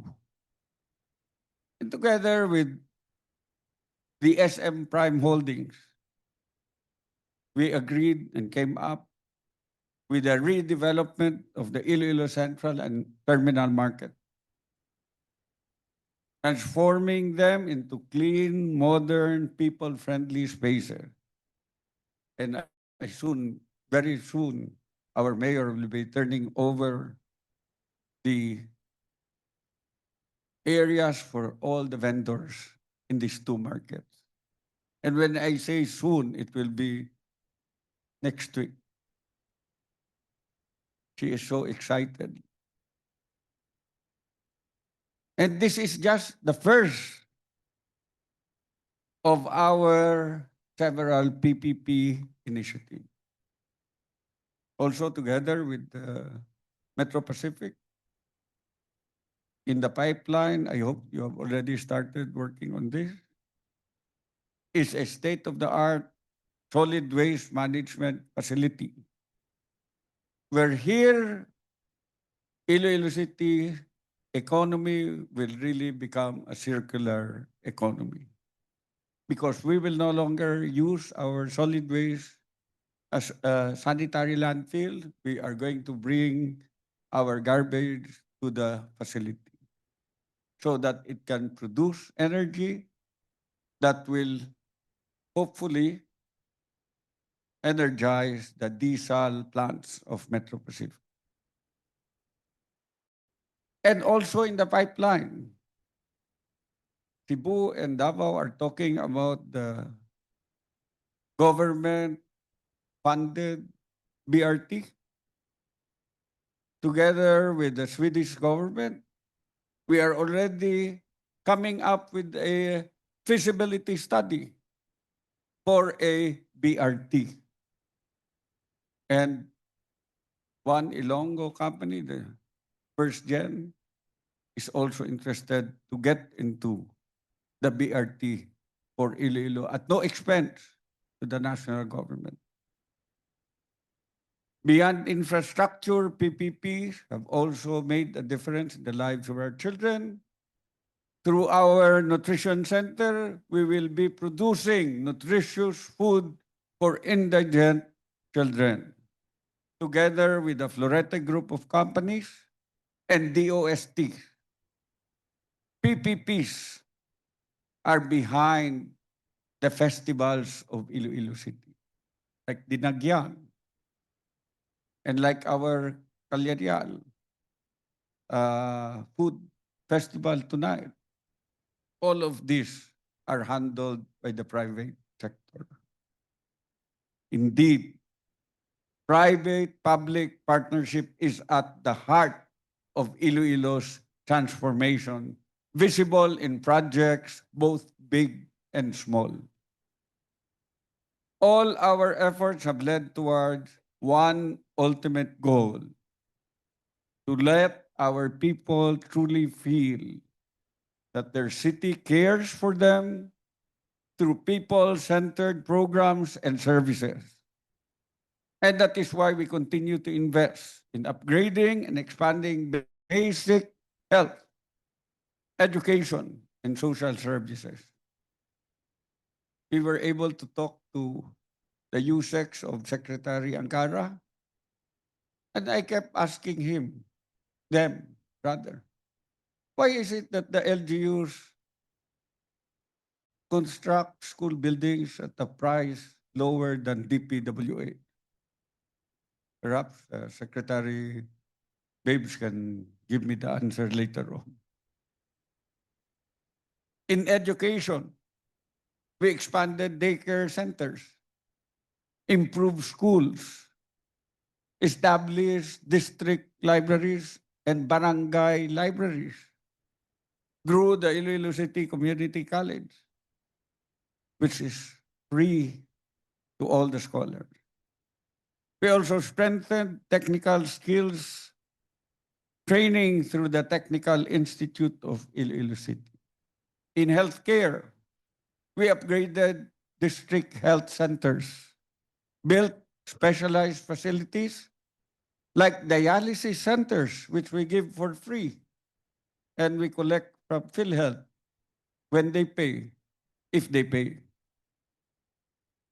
We also have the molecular laboratory, where we also do not charge anyone and also collect from PhilHealth when they pay. And very recently, our mayor inaugurated our district pharmacies. We will have medicines for our indigent. During COVID, we started constructing our Iloilo City Hospital because we needed hospital bed. But now, when we are now normalized, we have started opening it up for PPP, and we are in the final negotiations with Medical City. And hopefully, we will have the Iloilo City Hospital managed and operated by Medical City. In infrastructure, together with Senator Drilon, we improved the roads and drainage, which unfortunately are now being improved further by DPWH. I cannot understand why. Maybe Secretary Babes can also give us the answer to that. Senator Drilon, because he comes from Molo, was able to get funding to have the Molo Plaza renovation. And that was the first plaza renovated with the dancing fountain. So salamat again, Senator Drilon. He also was able to look for funds. I cannot understand how he can do it when he was no longer senator. He has secret somewhere. He also funded the restoration of the Harrow Belfry. You should see that, together with our historic statues. As congressman, I authored the National Cultural Heritage Act of 2009. I was in Congress. I had a partner in the Senate, Senator Drilon, again. And together, we ensured that all our tourism identified areas, like all the plazas, the Fort San Pedro, Calle Real, will be improved and using funds from the national government. We invested in resilience through our eye care centers. You know, the eye care centers, these are centers where we put together the police, the fire department, and also our disaster risk reduction management office. We provided more than 50 police cars to the police. And from a most shabulized city, 2 weeks ago, I was awarded by the president himself in Camp Crame as the only highly urbanized city with the most support to the police. My friend, I bested even Vico Soto. Wala applause?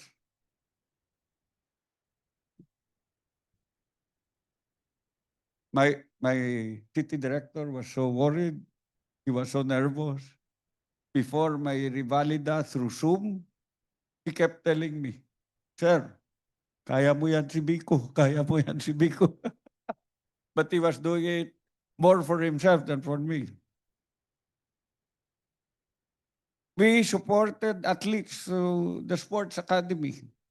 You know, what's the Iloilo City Sports Academy? We invested in the coaches. It started during the COVID times. The coaches did not have work. So my good friend here, the present mayor, came up with a bright idea. Why don't we hire the coaches so that the coaches can give free training to all the children? And it's for free and without any qualification, as long as you are a child here in Iloilo. So I think 11 sport, 20 sport, boxing, arnis, basketball, tennis, and several universities have been getting our trained athletes already, giving them scholarships in Manila. We also reinforce our anti-hunger efforts through the Rice Farm. And this initiative have gained national recognition, like the Galing Pook Award. We take care of our environment. Senator Drilon has told you about the Iloilo River. I still remember, I even, today I had a very busy day. First, I met with Cosette Aboitis. After a while, it was Secretary Babes of Metro Pacific. But I reminded Secretary Babe, when I was congressman, through the recommendation of my DE, I went to Secretary Babes, to his office. It's a long drive from the House of Representatives. You know, Secretary Babes, I never told you every time I visited your place, I got hypoglycemia because I had to wait for you for so long, and then the drive was so long. So I always had a bottle of Coca-Cola with me. I went to Sec Big. I told him, Sec, my DE recommended this amount for dredging the overly silted and foul-smelling river. Secretary Babes told me, forget about dredging. That's the best way to get corruption. I will check with the Bureau of Engineers of the DPWH and send you dredgers. Before anything happened, I was surprised because our good friend again, Senator Drilon, was Senate President. Two new dredgers from the Netherlands arrived here in Iloilo, dedicated to Iloilo River. That's the spirit of people working together. So I did not just get old dredgers from the DPWH, I got two new dedicated dredgers, which are still working up to now. Paplakpakan natin.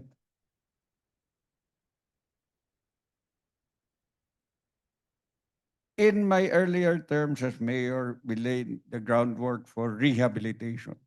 I still remember way back in 2002, I was invited through the support of USAID and the Asia Pacific Environmental Program to join 4 other Philippine mayors at the Asia Pacific Urban Institute Executive Seminar on Integrated Water Resources Management in Honolulu, Hawaii. It was there that I first pledged to develop a sustainable program for the Iloilo River. And with the help of USAID, the Asia Foundation, the Iloilo River Development Council, and our partner, the Iloilo Business Club, we began drafting what would later become the Iloilo River Development Master Plan, which was just a plan until the big man came in and started working on it. That trip planted the seeds of our vision for the river, seeds that have since grown into the esplanade and the continuing transformation of Iloilo River, which is the source of pride for every Ilonggo. And unfortunately, the source of envy for some, and the source of corruption for others. Because now we have esplanades all over the country. Maybe, Senator Frank, you should have told them what to do.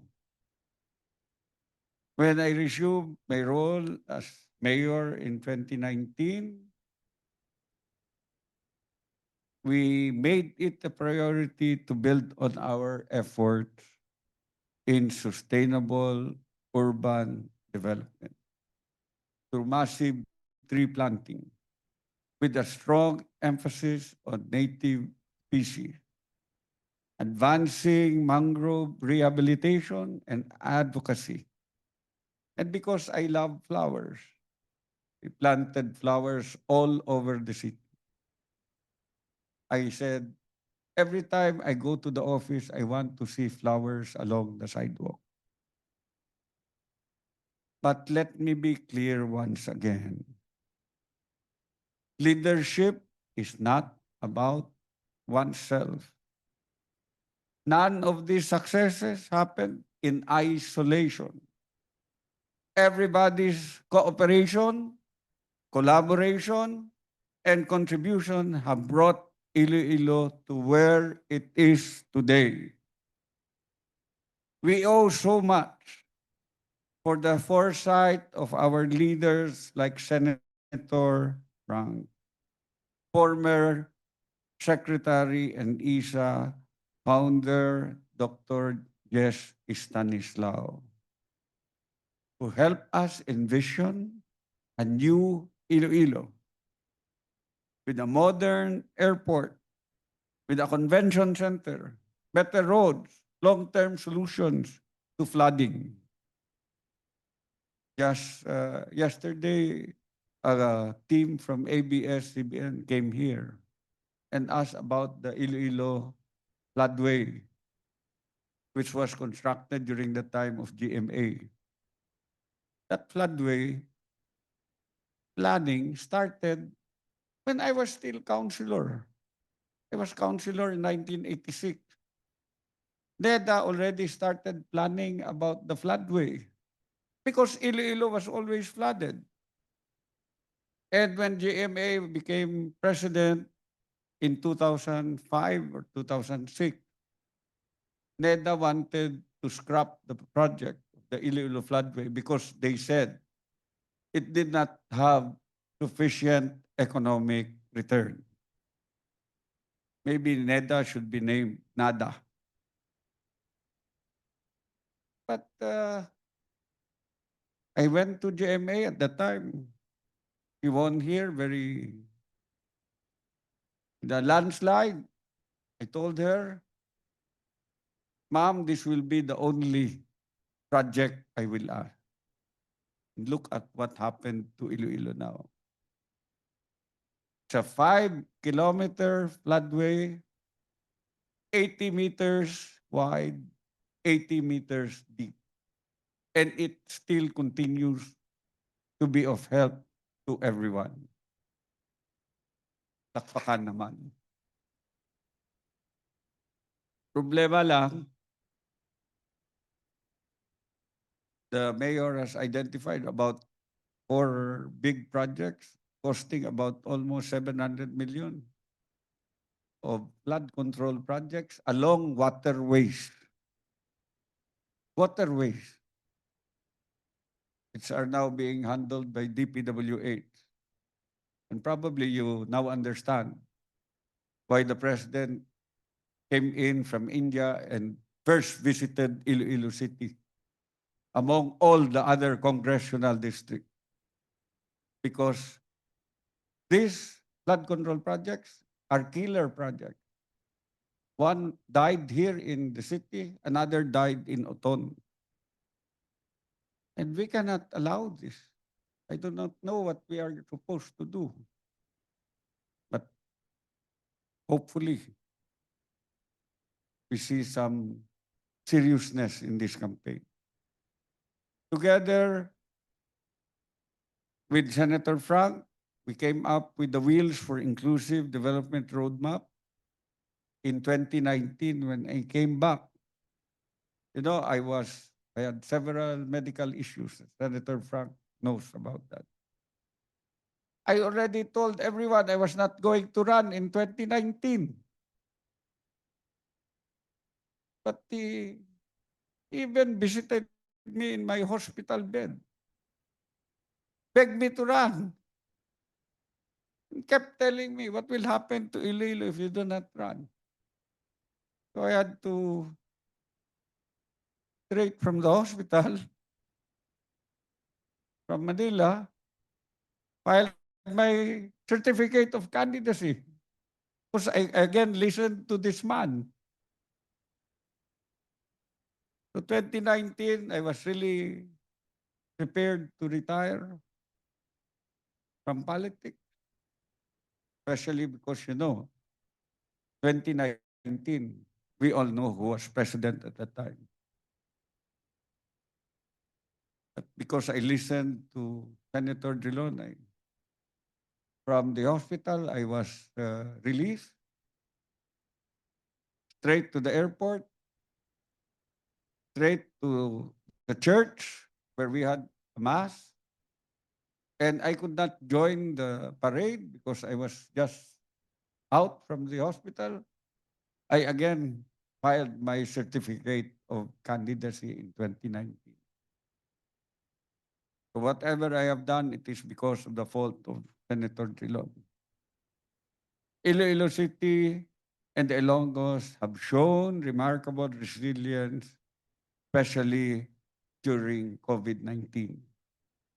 Our collective discipline, compassion, unity enabled us to overcome one of the toughest challenges of our time. And from 2020 to 2023, I have issued more than 800 COVID-related executive orders, all reviewed and approved by DILG. You know, I was able to come up with 800 executive orders because latest count, we have 54 lawyers in the City Hall. All approved by DILG because they only have one legal officer for the whole of Region 6. But we made sure that every action we took was lawful, deliberate, and responsive to the needs of our people, even if I had to fight the department secretaries at the time, most especially my favorite, Harry Roque. Because of our effective response and our strong community spirit and our commitment to innovative governance, Iloilo City at that time earned the moniker the Wakanda of the Philippines. Looking back, the transformation has indeed been dramatic. From being called one of the dirtiest cities in the Philippines in 2001, Iloilo became a recipient for the 2019 Clean Tourist City Award. And we are again vying for it, proving sustained success. From being a quiet and overlooked city, Iloilo has transformed into a vibrant hub, now home to high-rise developers and more than 100 IT BPM companies providing over 47,000 full-time jobs. Just in 2023, Iloilo was named the first and only Philippine UNESCO Creative City of Gastronomy, an honor that celebrates our culinary heritage and our growing identity. That same year, Iloilo won the World Resources Institute Ross Center Prize for Cities, the CityNet SDG Livable City Award, and recognition as one of the top 18 fitness-friendly cities in the world, thanks to the bike lanes of Senator Frank. We have been consistently ranked among the top 5 most business-friendly and most competitive LGUs, and number 1 in government efficiency nationwide. We are also a 3-time Kalasag, Gawad Kalasag, or Beyond Compliant awardee for disaster resilience, and the ASEAN Smoke-Free Gold awardee for our anti-smoking initiative. Other LGUs have taken notice. Since 2023, more than 70 cities and municipalities in the country have benchmarked with us, including Naga, led by former Vice President and now Mayor Lenny Robredo. Today, Iloilo City's economic story is equally remarkable. Our GDP expanded by 10.5%, exceeding 160 billion, making us the fastest growing highly urbanized city outside Metro Manila. The province itself grew also by 4.6%, reaching 215 billion. This growth is powered by a thriving business climate, strong investments, and robust IT BPM sector. As a UNESCO creative city for gastronomy, Iloilo now draws global attention, not only for its food, but also for its cultural vibrant. Tourism, infrastructure, and energy development continue to push growth forward. Through more power, we now enjoy improved energy reliability. Major roads like the Sunset Boulevard enhance connectivity. And with the Swedish government support, we are looking forward for sustainable transport while modernizing our ports, our public markets, and hopefully our airport soon to support trade and improve quality of life. But we must also face urgent need. Clean water. With Metro Pacific and Metro Iloilo Water District focusing on improving and expanding distribution, and Aboitiz Infra Capital offering the bulk water supply through a PPP with the city, we see a strong possibility for synergy that will help us address the water crisis in Iloilo City rapidly. Hopefully, during the, what do you call that? The part where you get people together later. Networking, you can ask Secretary Bibbs to network with Cosette there.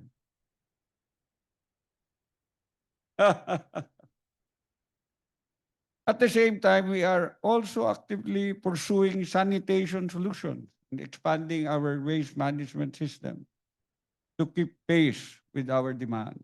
That's why we have said that we entered into a PPP agreement with Metro Power, a crucial step towards cleaner, healthier, and more sustainable city.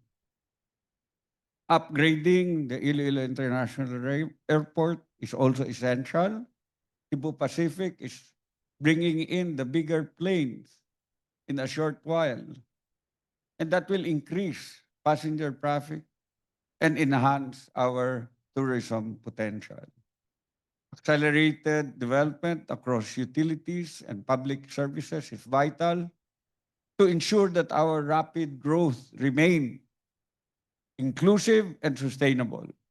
And we will always welcome private sector participation and recognize the value of sharing best practices to achieve inclusive growth.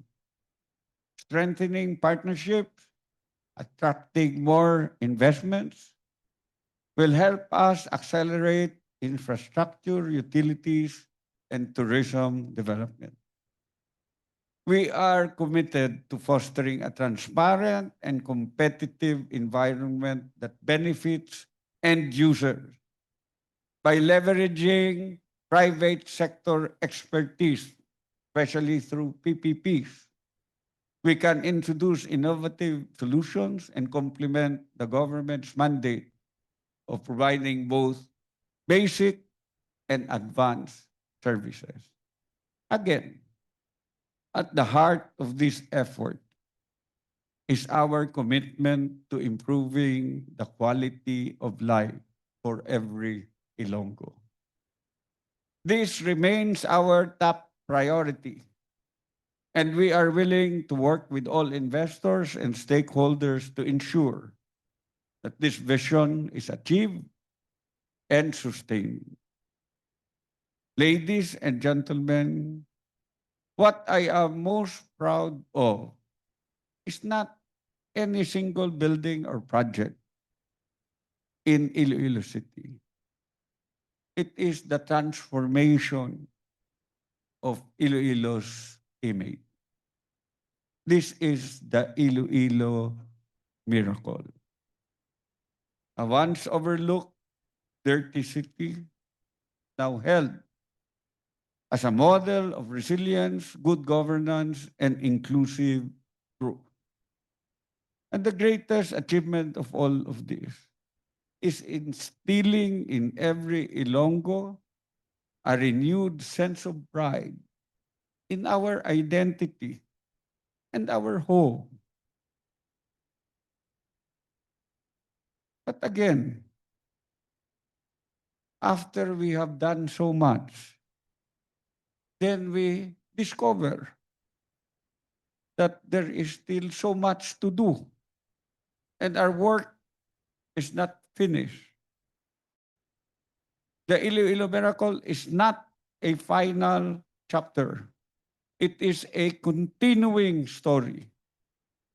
We must keep moving forward with the same spirit of unity and innovation that has brought us here. 2 months ago, I stepped down as city mayor, jobless.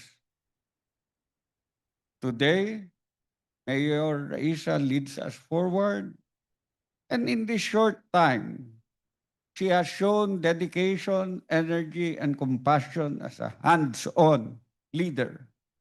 I am confident that Iloilo City is in capable and caring hands. With her at the helm, Iloilo will not only sustain its gain, but will also reach even greater height. The story of Iloilo tells us, if Iloilo can do it, so can many other cities. With purpose-driven leadership, collaboration, integrity, miracles are still possible. And to the people of Iloilo, to our partners in public service, to our partners in the business community, including Metro Pacific and Aboitiz. Thank you for believing that local governments can be our drivers for national progress. Together, let us continue to rise in action for a stronger, more inclusive, and more future-ready Iloilo City. Madamo gid nga salamat, padayon kita sa pag-uswag.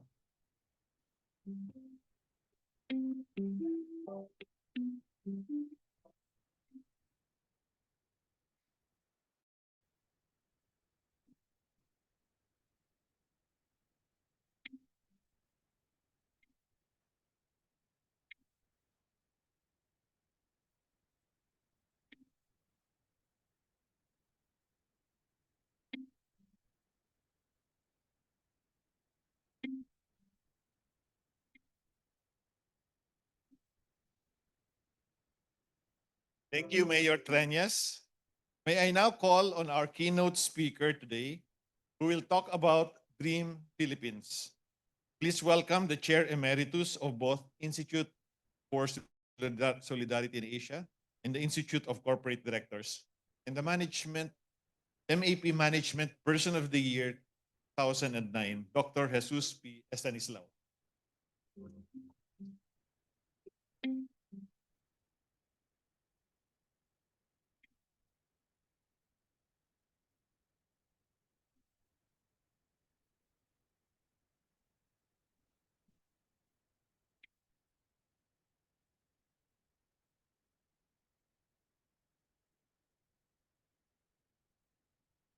Senator Drilon, former Mayor Jerry Treñas, Mayor Treñas, President Al Panlilio, Secretary Dave Singson, friends, fellow Filipinos.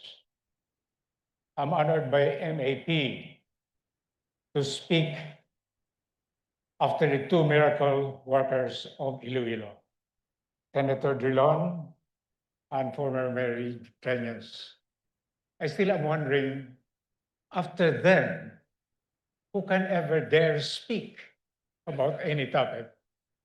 Because they've given you the main course. The only thing I can tell you is a bitter cup of coffee after the main course. Why do I say that? Every time I'm asked, is there any hope for the Philippines? My answer always is, look at Iloilo. Miracles can happen. And now you've been given the inside story of how that miracle happened. My task, since we're all Filipinos, is to remind everybody that even before Manila became the center of governance for the Philippine Islands, it was already here in Iloilo that the Spaniards ruled the Philippines. And therefore, the Iloilo miracle can be transported to Manila and the rest of the Philippines. I hope, Al, that is the reason for this general membership meeting this afternoon. So my task is to find out, how can we replicate the miracle of Iloilo into all other parts of the Philippines?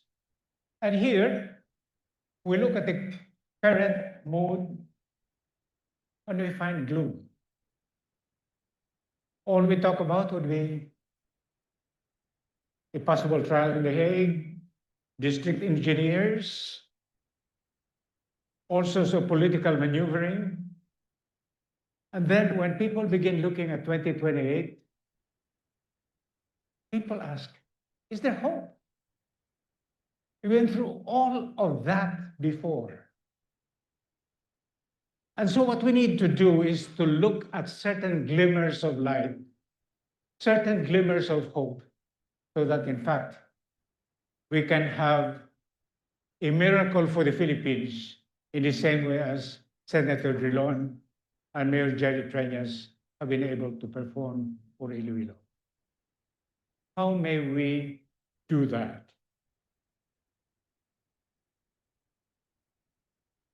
Glimmers of hope. Seeds are being planted. They've been planted and made to grow here in Iloilo. But Iloilo is not alone. We have several people, Pasig,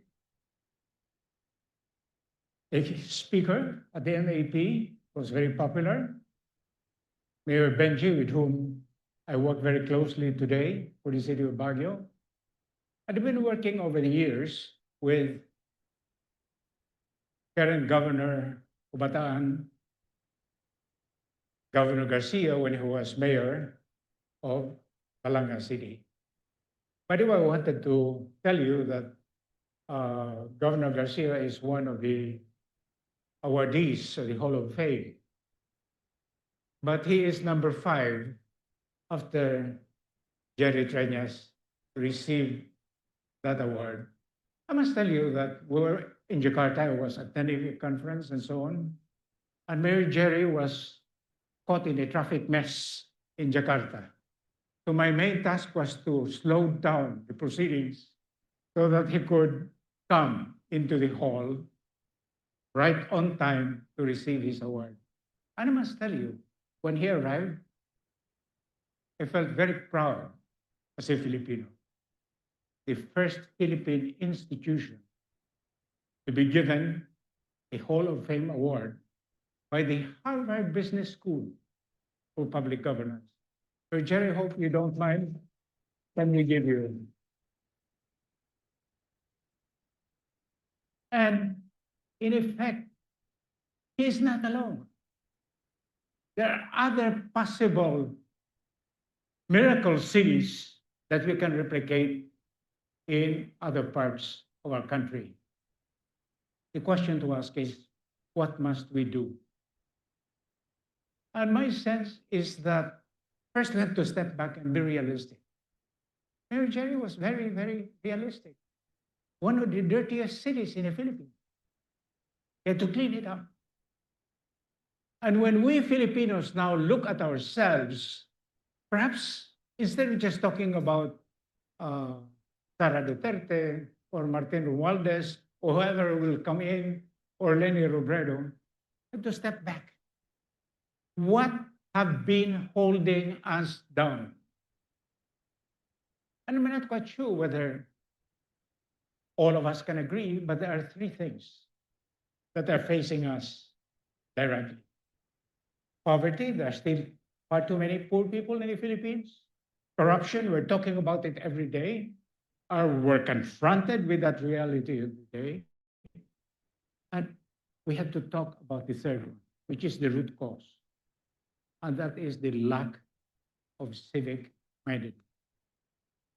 Many of us are focused on ourselves, our power, our wealth, our positioning, our advancement. But in effect, we forget that all of these three basic problems that we have, poverty, corruption, and the lack of civic mindedness, are closely interrelated with one another. And because they're closely interrelated with one another, they're endemic, they're deep-rooted. They cannot be solved overnight. Mayor Jerry has been mayor since 2000, 2001, when I first met him. He told me, well, I chose a house instead of going to Harvard. So my answer to him is that, well, we'll bring Harvard to Iloilo City. And that's it, is exactly what we did. Now, this is in fact what is holding. Very few of us are thinking like Mayor Treñas and Senator Drilon, are thinking for Iloilo. Very few of us are thinking of Cebu or the Philippines taken as a whole. And wealth, power, and personal advancement are coupled with a weak concern and love for country. I must tell you that, well, Secretary Babes is here.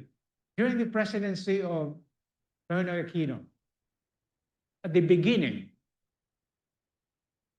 the Philippines was at the lowest third of all countries in the world with respect to competitiveness.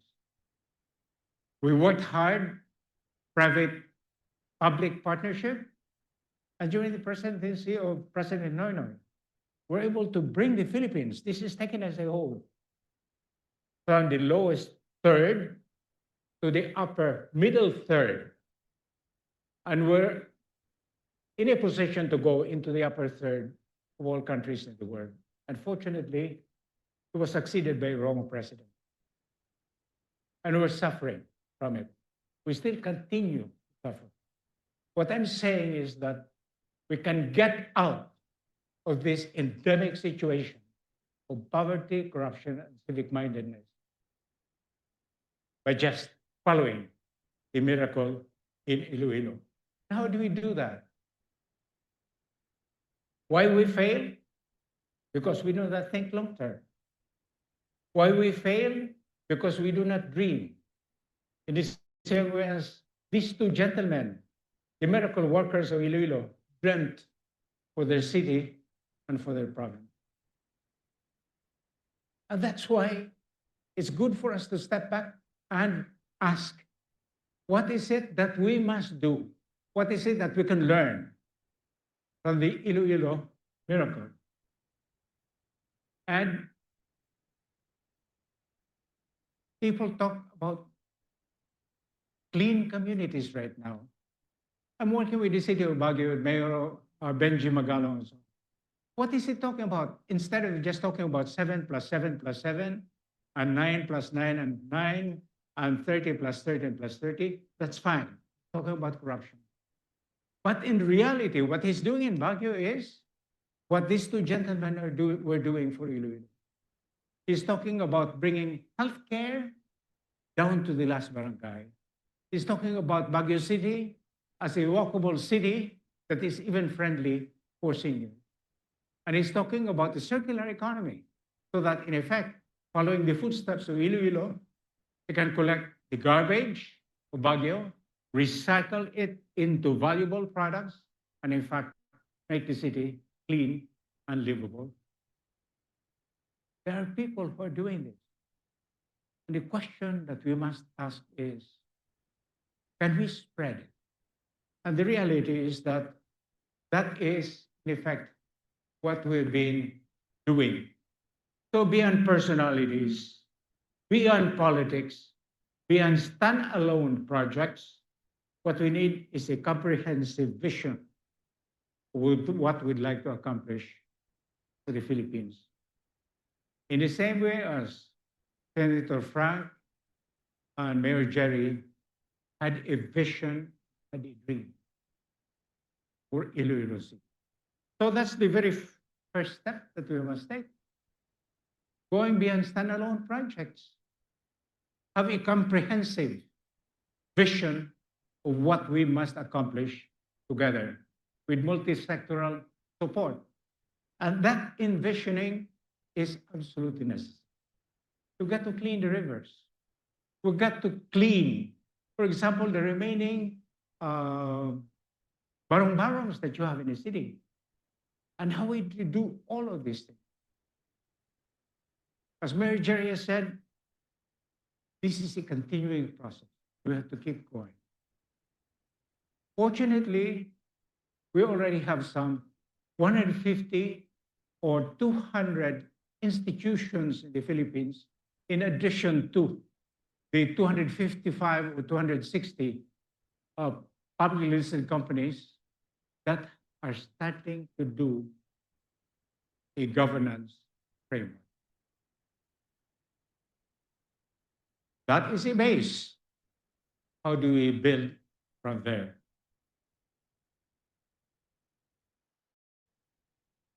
The first one is for us to begin thinking vision is not enough. Having a strategy is not enough. You have to go into execution and the delivery of clear, measurable outcomes. Now, as in this city of Iloilo, there are three major areas in the Philippines where we need clear visioning if we want to build our dream Philippines. The first one is human resource. Somebody was mentioning, Mayor Jerry, I think, was talking about Medical City. I happened to be having coffee with the CEO of Medical City just 2 days ago. The way he talks about the Filipino, very different from how many Filipinos talk about Filipinos. He is experiencing that, in fact, you have good human resource base. His experience shows that we are very hardworking, we have the proper work orientation, we have the skills, and above all, we eat together, laugh together, and enjoy life. And he thinks that is a base for building great country. Doing with our people. Look at Iloilo.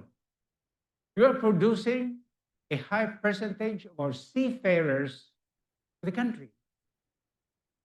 Who is thinking in the Philippines about how we can extract economic value from this very important economic base we have?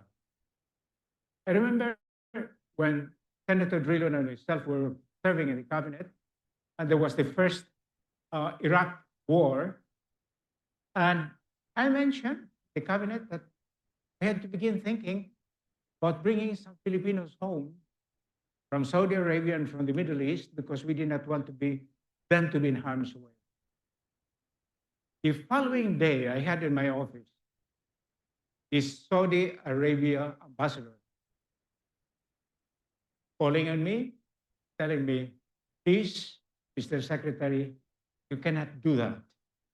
Because if you remove the health workers of the Philippines from Saudi Arabia, or health system would.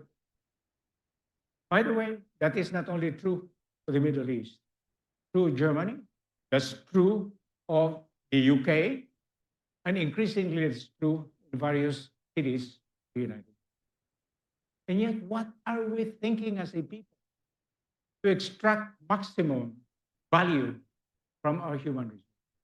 And we're not thinking long term.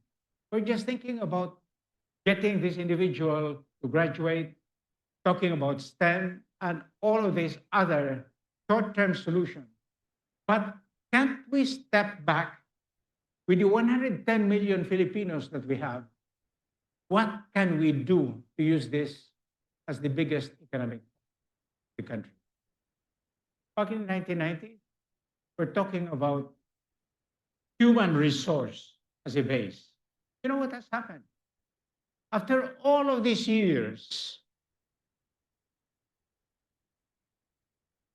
we're now coming into the country, inflow, something like $35 billion a year because of our OFWs sending money. People can say there are problems, but the reality is that we're using our people as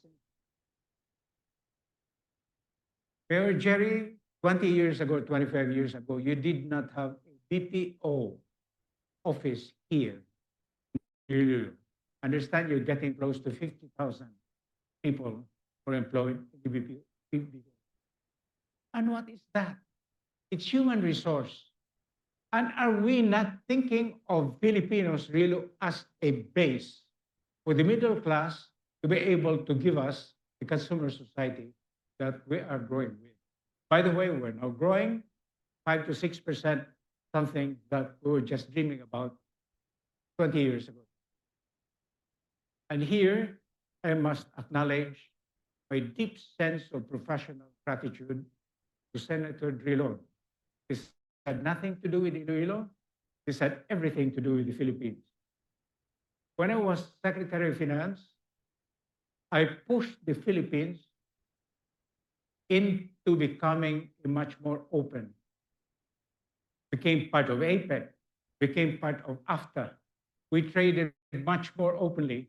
As a result of that, we're able to move away from dependence on sugar and coconut, move into the electronic IT world that was fully initiated by President Fidel Ramos. But that was all started with the tariff reforms that then Executive Secretary Frank Drilon allowed me to pursue after one whole year of a consultation. Frank, you do not know this, but you have been a great architect, a great opening, the Philippine economy, which has enabled us to grow 5 or 6% per year this past 5 years. By the way, do you know that as we speak, we're the fastest growing ASEAN economy for the past 3 years or 4 years? Very few Filipinos. Think about it. But that is because of the initial reforms that were allowed by Frank Drilon when he was Executive Secretary. I wanted to acknowledge not only your great contribution to the transformation of Iloilo, but you have been instrumental in getting us to begin transforming the export sector of the Philippines from being agriculture-based to IT-related BPO sector. So this is the first thing. I would like to appeal to MAP, several organizations. Let's think together what we can do to build our human resource base in a more strategic way so that we can extract maximum economic value from our seafarers, our health workers, even our lawyers, and our IT professionals. The economists in the University of Asia Pacific tell me that if we focus on this, human resource base, we can easily add 2 percentage points more to our 5-6% GDP growth in the Philippines to begin tapping human resource potential that we have on a. And I'm glad that Iloilo is a educational, a training center. And I was telling President Pandillo yesterday that based on our experience, for example, in Dualtech, small innovation, such as private-public partnership, getting industry and technical training institutes together, within 2 years, you can convert a poor high school graduate into a personally autonomous, professional, independent technician. And all it takes is 65,000 to get that individual from poverty into middle class status. That's one. 2 percentage points. What I'm trying to tell you, Mayor Jerry, is that the Philippines can catch up with you, grow at 10% if we do all of this. The second one, I'm glad that Babe Singson is here. He's been talking about it. I hope he is given a responsibility for doing something about it. One of the striking comments that have been given in the past 2 weeks or 3 weeks is the former United Nations representative of Singapore. Is one of the leading intellectuals in Southeast Asia. And in an interview, he said, look, if you look into the future, 20, 25 years from now, there is a giant that can begin waking up. And I was thinking, well, who is this giant in Southeast Asia? He said, not Indonesia, not Thailand, not Vietnam. And he says, and he is a guy who has been very critical of the Philippines over these past several years. And that's why I have not become very friendly towards him. But his comment was, if the Philippines simply focuses on its natural water, electricity, desalination, forestry, marine resources, we can become the leading economy in Africa. So our ambition, Mayor Jerry, is not only for Iloilo to become the leading, highly urbanized center in the Philippines, but for the Philippines to become the leading economy, the whole of us. How can we do that? We have Babe Singson here to solve the problem of flooding BGC. And he had a solution for the flooding that we have in España, in UST.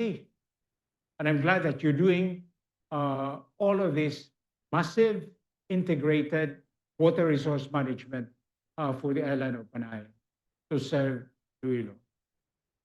Now, I've been told by Secretary Babes that there are 7 major river basins. We're just allowing all of that water to flow, with corruption in between and so on. Can't we step back and then think in terms of a comprehensive strategy for the country that will enable us to extract maximum economic value from our land, our forestry, from our marine resources, the water resources? No one is putting all of these things together. In the same way as all of the projects that Frank Drilon and Mayor Jerry Treñas were putting together for Iloilo for the past 20 years. And the economists of UNP are telling me that if we focus on this in the next 20 years, we can easily add 2 more additional points to our national GDP. So instead of growing at 5-6% with human resource that will be growing at 7 to 8%, then we finally will be able to catch up with Iloilo growing at 10%. Based on this. Now, That is not the secret only of the Philippines. There's a third sector that we have to focus on. And I must tell you, I do not want to embarrass him, but he is here and is responsible for the restructuring of our banking system in this country, building our BSP as the most professional and respected central bank, not only in Southeast Asia, not only in Asia, but even worldwide. He's not recognized enough, but he's the father of our modern central bank. Governor Joey Quisha, please stand up.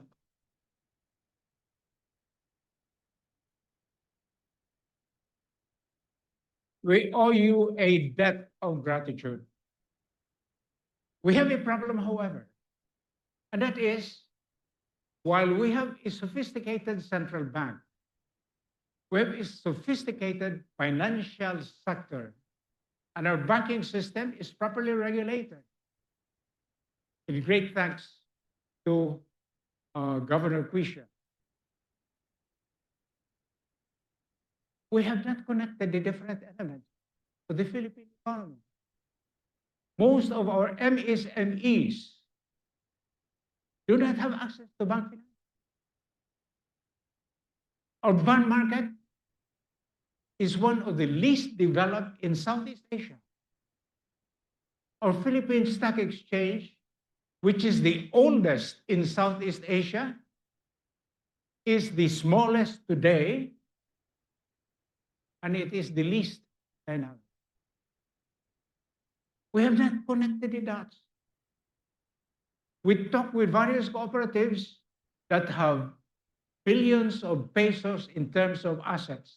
Ask them, where are you placing these assets? And the answer is with banks. Then I look at the banks. Where are you placing and giving these assets to? To the big corporations like Meralco and the Ayalas and everything. I have no problem about that. But the fact is that we have to flow it back. The circular economy, Mayor Jerry, so that in fact our small and medium enterprises get financing. And no one has been about it.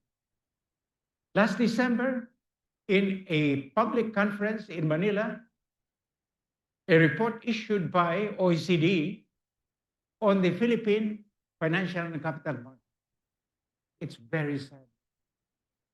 We had to build the foundation laid by Governor. What we have to do is to get our banking system, work very closely with Philippine industry down to the small and medium enterprise. And you know what? Again, the economists of UNP tell us that if we do that, we can easily add 3% more to our Philippine GDP. So, Mary Jerry, I'm sure that if we do all of this, we can leave Iloilo behind.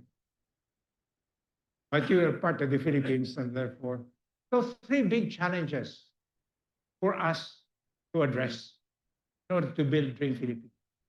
What do we do with our human resources? What do we do with our natural resources, starting with water and electricity? What do we do with our financial resources? Much of it is available right here. It's amazing. Secretary of Finance, dependent on ODAs. Even up to today, with all of the corruption that is going on, we, as former secretaries of finance, were asked to sign a letter to cover up the off-budget transfer from ODA-funded projects, where we have a peso counterpart fund. Congress removed much of it and transferred it to their favorite projects. As a result, we did not have the peso counterpart. And so we're asked, can we transfer funds coming from GOCCs and PhilHealth and whatever to the National Treasury. I was one of two secretaries of finance who simply refused to do that. And you know why? Here again, Frank Drilon has been very instrumental. Just the other day, Frank, I was called from Tokyo, my former office, the ADB Institute. I was asked, can you tell us the experience of DBP, the Development Bank of the Philippines? And they had heard about your law. The law turning GCG, all the government-owned corporations. Frank was instrumental in putting that law together, which according to Cesar Villanueva, a wonderful law, one of the best that has been passed. He started implementing it. Unfortunately, during the Duterte time, they simply abandoned it, and until now. But Asia is wanting to learn from the experience of DBP, because still they're grappling with the issue of what development banks can do to the development. And here we are. We've been able to do that for 40 years, except that now DBP is being asked to finance the Maharlika Fund, which nobody knows what it is supposed to do. So what I'm trying to convey to you is the miracle of Iloilo. Vision, execution, private-public partnership, and sustainability would be a key so that the miracle of Iloilo can be repeated for the entire Philippines. Do we have a base? Yes, we have a base. We have now a number of government agencies. Just yesterday, I got a call coming from Hawaii about an issue. And the issue is we have a good national strategy for security. The question is, how do you implement it? Nobody knows how to do it. So they're asking for guidance on how you can do it. Very easy. The only thing we need to do is to get the experience of Iloilo and the 150 local government units, national government agencies, public hospitals, and private corporations that are already doing governance. It is possible to convert the gloom, the nightmare that we have, into the light, the hope that Iloilo has already shown. However, we have to follow in the footsteps. We need vision. We need execution.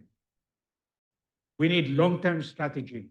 Above all, we need that public-private partnership enabling us to connect the dots so that we can take advantage of our human resources, our natural resources, and financially. Putting all of those together, Mayor Treñas, we will catch up with Iloilo. You're growing at 10.5%. The Philippines will grow anywhere between 10 to 12%. That's the dream Philippines. Can this be done? With the example already given by Iloilo, we can do it. Thank you.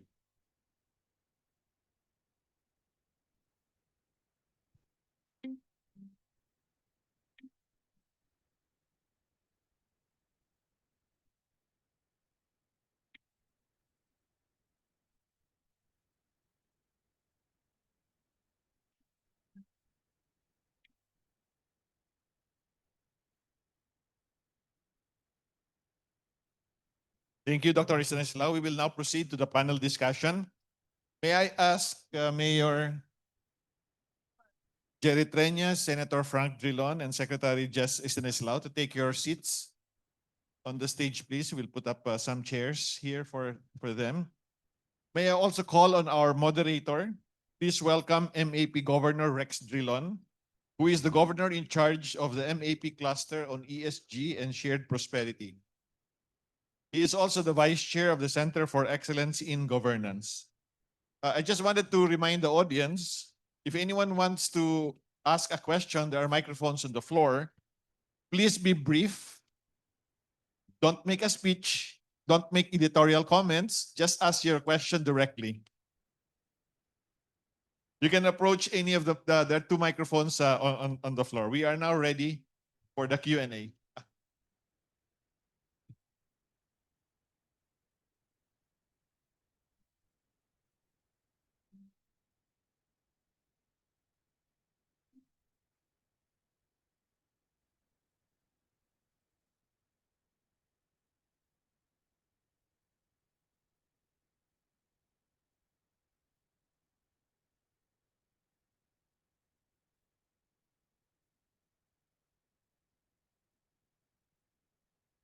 Wow, this is really something.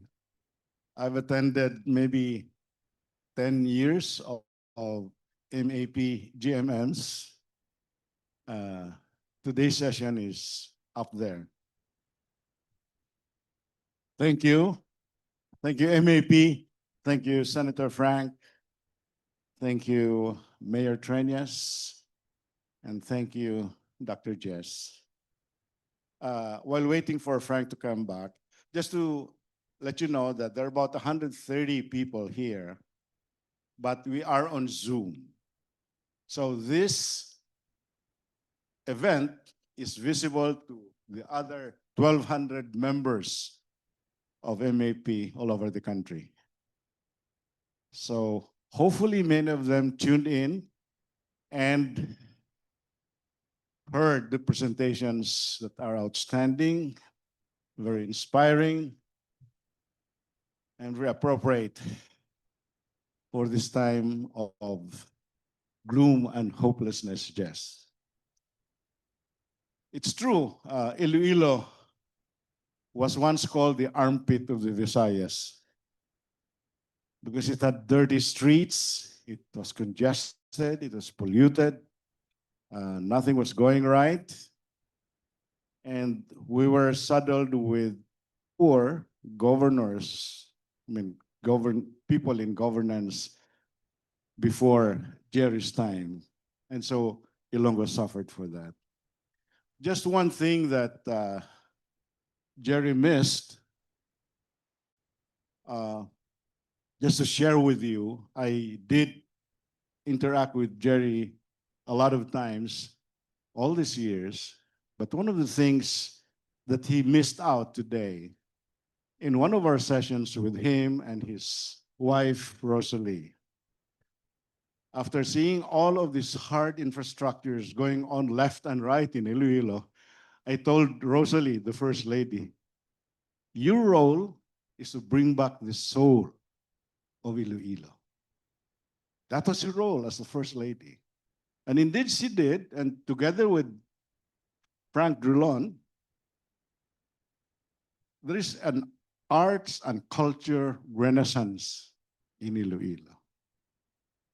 You know, from an obscure town like my hometown, Dumangas, now have as many as 20, 30 artists doing all sorts of performing arts, graphic arts, and Senator Frank, in addition to that, in coordination with Rosalie, the First Lady, would bring in Philharmonic orchestras.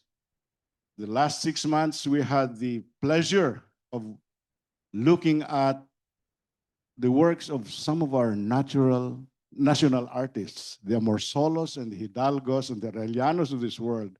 Ilonggos were able to see that. This is bringing the soul back to Iloilo. And next time, Jerry, please don't forget that Rosalie had a role in the miracle.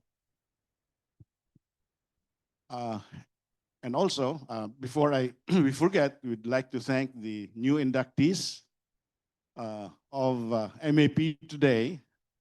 You've seen the projects that Al Panlilio enumerated earlier. All our GMMs are available via Zoom. So while you're in Iloilo, you can watch the GMMs where we have powerhouse speakers. So my role here is to start the ball rolling, and I'd like to ask one question each to Senator Frank, to Mayor Jerry, and then to Dr. Jess. And then after that, I'll open the floor for questions from the floor. First, Senator Frank. Looking at the success story of Iloilo, what key lessons can other cities and provinces take to replicate this kind of transformation, especially when it comes to building strong partnerships between government and the private sector? Firstly, a leader must convince his people that they have only the welfare of the people at hand when they execute the project. That's very basic. That is why here I had the full cooperation and support of Mayor Jerry. No one stood in our way because they knew, the entire Ilonggo community knew that all that we were doing is not for any advantage, is not for any political agenda, but only for the good of the people. And to me, that's key, Rexy. And that's what I followed all this time. Never can anyone say here that I did anything here for the benefit of a politician or a single person or for myself. It was always for the people. If people here in Iloilo would note that I do not have a single placard saying that I executed this project. But, you know, on a rough computation, and this is not for the press, I have poured in over 30 billion in benefits in public funds for Iloilo. But no one has stood in by way of preventing us from doing it because they knew it was for the city. Thank you, Rexy. Thank you, Senator Frank. Jerry, Mayor Jerry, I'm tempted to ask about what role you will play with the mayorship of your daughter, but I will not ask that question. Instead, I'd like to ask you, Mayor Jerry, from a leadership standpoint, what strategies were most effective in attracting private investments and convincing the business community here in Iloilo and abroad or outside of Iloilo to believe in Iloilo's long-term growth story? Well, for one thing, we have to make it easy for business to come in. One of the hardest things to do before, especially when the business community started coming into Iloilo, was to have your land reassessed so that you can put in commercial establishments. So what I did was I had all the lands here reclassified as residential or commercial, as the case may be, whatever use you will have for it. Even the lands in Sunset Boulevard, which are presently fish ponds, have already been reclassified as residential and commercial. So you don't have to go to the city council to have it reclassified, and we know that sometimes this can be very expensive. As a former CEO in Pasig, you know how expensive it could be. Rex, diba? So all of this reclassified. I especially after my second round, when I came in second round, I told you that I went out of the hospital, went to the airport, and then from the airport went to the church and filed my certificate of candidacy. I was so impatient, especially with the corrupt people. I came in, I fired about 4 department heads, and I was very proud to say that every time there was an employee who was so stubborn, I will always told him that please come nearer because there's a express elevator here in the window beside my office. So some just got out. I made sure that it was very clear that I have no tolerance for corruption. And that is the same thing with all the other investors here. We are open to everyone. We are transparent. And we do not have any favorites. Check Babes or Cosette and get it. No favorites. I've seen you there. So you're starting your bench, your The networking has started. ready. The networking has started. We have no favorites. We love you all. As long as you come in, fix our water problem, Joseph here will be very happy, as well as all other business people and residents of Iloilo. All be very happy if you work together so that you accelerate the improvement of our water system. That is the only thing that is keeping us from growing even faster, Jess.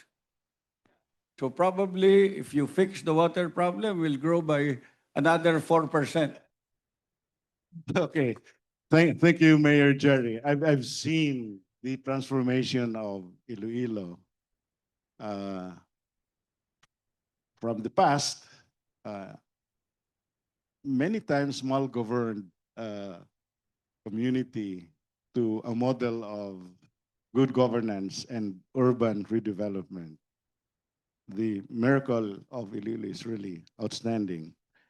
Now, Dr. Jess, I have a question for you before I turn it over to the floor.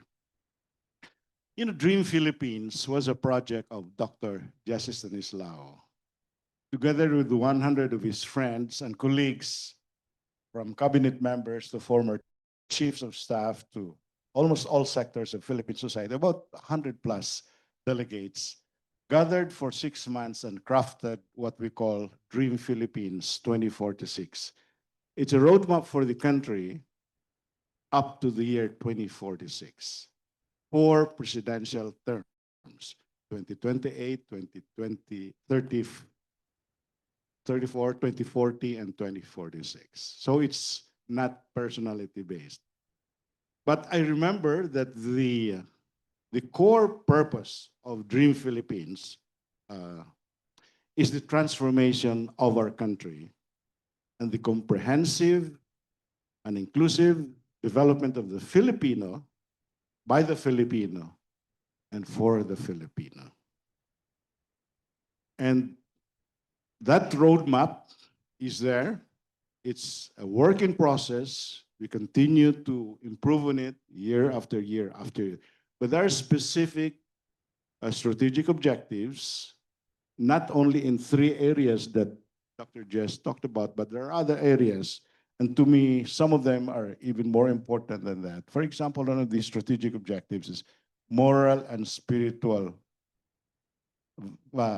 aspect of nation building, because that is sometimes forgotten in nation building. That just as important is the strengthening the moral fiber of the citizens. And that is part of Dream Philippines and a few other strategic objectives. Now, Dr. Jess, Dream Philippines sets out such a bold vision for a country, thanks to you. But from where we are today, what are the top 3 priorities that business leaders like those in this room, not Malacanang, not Congress, but business leaders should focus on to really move the needle toward that vision? Well, before answering that question directly, I have one wish and one dream that if God would allow it, Frank Drilon should be elected President of the Philippines. What do you think? Yeah. And Jerry Treñas maybe should become executive secretary. To answer your question directly, we have corporations, we have national government agencies, we have various LGUs. We have quite a strong base. There are three things that are necessary. One is from this base, we precisely go into what you're talking about as the soul of the Filipino. And that is the core values mandated by law. And that is in every business organization, you actually cascade and produce persons of integrity, such as the person I have to my right and to my left. And that is people who observe the four core values, maka-Diyos, maka-tao, maka-kalikasan, maka-bansa. This is what this country needs. Now, you cannot stop there. These values will have to be inculcated into their respective families and then through their outreach programs into the public school system, which we're beginning to do, for example, with Region 3 in Central Luzon. To me, the base of everything that is governance will have to be integrity of people, leadership, citizen participation, the four core values of maka-Diyos, maka-tao, maka-kalikasan, maka-bansa. These are not just words. They have to be observed, and they have to be instilled and ingrained in the minds of people. If there's any lesson I learned from the rehabilitation of DBP, the financial aspect was very easy, but it was the cultural aspect. How do you get people to begin thinking in terms of professionalism, integrity, because they are maka-Diyos, maka-tao, maka-kalikasan, and maka-bansa. So that's the first. Second, very important, is that all of our institutions have to improve on the teamwork that we have in their internal value chain. In too many institutions, both public and private, there are too many silos. When I started working with Mayor Magalong in the city of Baguio, we could not go very far because the city hall that he inherited was made up of people who had all sorts of different orientations. So the first thing that he had to do was to bring these people together and say, can we work as a set of teams that are really here for the service of the citizenry? And unless we do that, we'll always be a country of kanya-kanya. All to ourselves. By the way, this is true also in the private sector. Teamwork has to be built up. But teamwork now in relation to what can teams in the different organizations do in terms of outreach to their local community, to their barangay. That's why I like the whole idea of Medical City, Mayor Jerry, and the city of Baguio. You want to bring the public health law down to the last barangay. This is private-public partnership, but with an outreach to the local community. It can change the face of the Philippines. And the third one, since we are with MAP, President Al, you've been talking quite a great deal about ESG. ESG now will have to be thought in terms of precisely the implementation of Dream Philippines. What do we do with the environment? What do we do with social projects, all connected with one another, so that, like Francis Estrada is doing, connect farmers with the markets. Jeff Barrero, connect farmers with the markets. Connecting the dots is what we need in terms of wingwork, and therefore addressing ESG to address the three endemic problems we have: poverty, corruption, and lack of civic mindedness. Thank you, Jess. And now the floor is open for questions. Secretary Babes, you're raising your hand, and hopefully Ms. Cosette afterwards. Just a quick rejoinder. No? The reason why we were very successful in implementing projects in Iloilo, the political leaders were aligned in vision. It was a lot easier for us to do projects, and we enjoyed doing projects in Iloilo. I recall one city nearby, right? Just the two leaders, the congressman and the mayor, just agreeing on the name of the project. Yung isa gusto National Highway, yung isa gusto Friendship Highway. Hindi magkasundo. No? Took forever. Iniwan ko na lang, do it yourself. Now, Secretary Jess, you mentioned about natural resources. Iloilo has Halaur Dam, the biggest. The cost of that dam when we started, 11 billion. With some adjustments, it's now 15 billion. Over 5 years, that's only 3 billion for an integrated water resources management project in Iloilo. 3 billion a year. The budget of DPWH just for flood control, 300 billion. How many Halaur dams can you do in the country? Point well taken. Thank you. Thank you, Secretary Babes.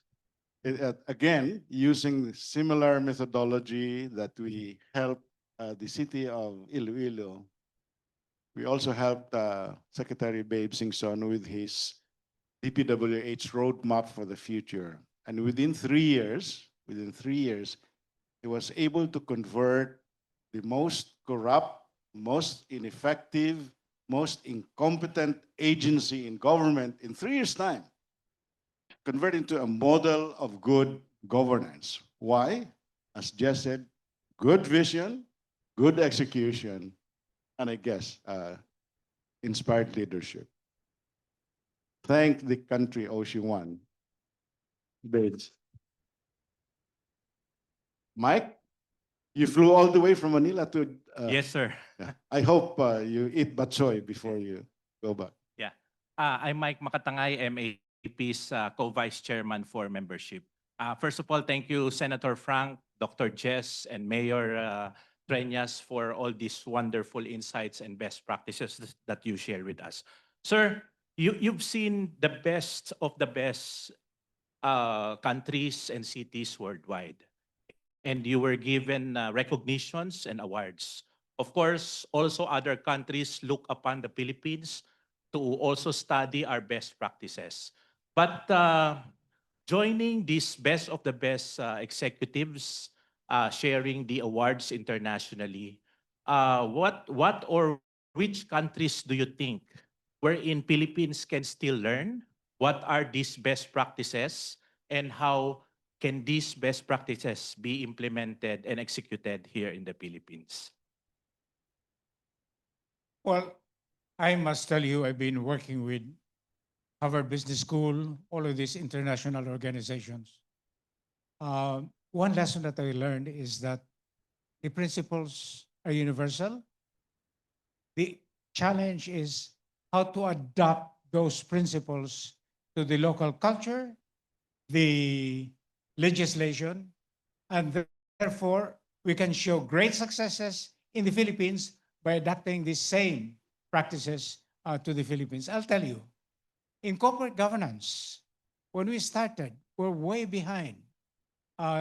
The best company that we had was scoring 50 out of 100, and that was PLDT. Now, after 5 years of working and applying all of these corporate governance principles, now we have more than 25 Philippine publicly listed companies that are at the same level as Singapore and Malaysia. So it's not so much lessons that are different coming from different countries. Principles are the same. But the challenge is how do you adapt them into the local culture, the local circumstances, and getting the proper local leadership that will get those things done. Those are the challenges. We don't have to reinvent the wheel. Much of what we need to do, we already know. And we have enough Filipinos already know what the theory and the principles are. But how we adapt them into local conditions, that is the challenge. And by the way, in that regard, we have a lot of experience to show. We're already being asked by other ASEAN countries to do some of the reforms that they have in public governance. In ASEAN, we are considered as a good laboratory for all of the best practices, given the difficult situation in which we find ourselves. And we have wonderful examples like Iloilo.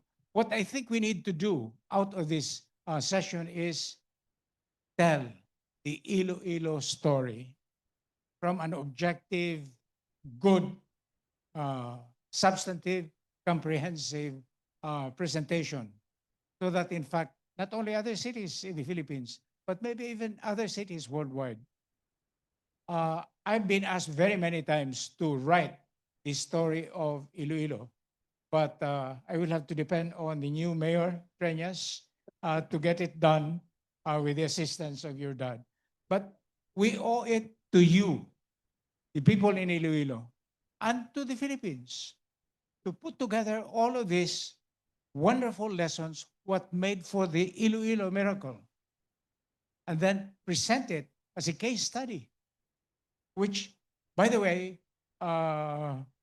Claremont University, which is based in Los Angeles, which was the home of Peter Drucker, that university is using the case now of Mandaue as a case study of what to do and what not to do. I would like to do is to present to them the case of Iloilo as a case study of what you must do. Thank you, Jess. Mike, I hope that Thank you. answers your Yeah, question. thank you. Thank you, sir. God bless the Uh, Philippines. Marivic? Hi, good evening. I'm Marivic Españo, Vice Chair for the Education Committee of MAP. Now, I'd like to address my question to Mayor Jerry. One of the goals of MAP is really to find ways for government and the private sector to work together to improve the education level of our people, right? And making sure that we are producing future-ready Filipinos. I noted that in your presentation earlier, you mentioned the partnership with Synergia and maybe with some other private sector groups. I'd like to know, if you can share with us briefly one best practice that you're doing here in Iloilo. Insofar as Synergia is concerned, we started with the grade 3. And Synergia helps us with the worksheets for the grade 3 pupils. When I got out from the City Hall, the new mayor distributed 13,000 worksheets for all the 13,000 plus pupils in the public schools. All cities have a special education fund. All cities are really empowered to support public education. But insofar as education is concerned, especially during the previous years, during the previous administration, they devolved even the construction of public schools to LGUs. They stopped doing the DPWH schools. So local government, Iloilo was not in a very difficult situation because we had more real property taxes and more special education fund.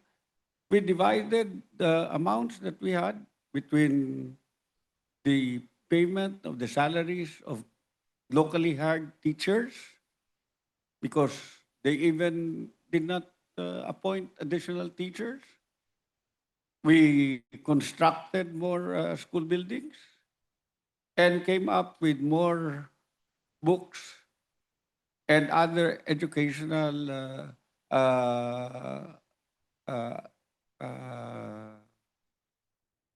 assistance programs to public schools. Now that Secretary Angara has told us they will now absorb the locally paid teachers, will have more funds. And now they have told us that Secretary Angara will partner with the LGUs on a 50-50 percent ratio. Will be able to build more schools. You know, because of what happened during the last administration, Jess, Frank, a lot of our school children only have morning classes, some in the afternoon classes. Some have classes under the mango trees. I do not know what really happened during those times. But we're trying to catch up. And if we start talking about education, we cannot even improve the education if the children do not have schools, school buildings, classrooms. So we really need to work together, especially the LGUs, together with the national government agencies, this time to come up with more school buildings and for them to absorb the locally paid teachers, whom we are also paying in the same salary scale as in the national government. We're just talking about Iloilo.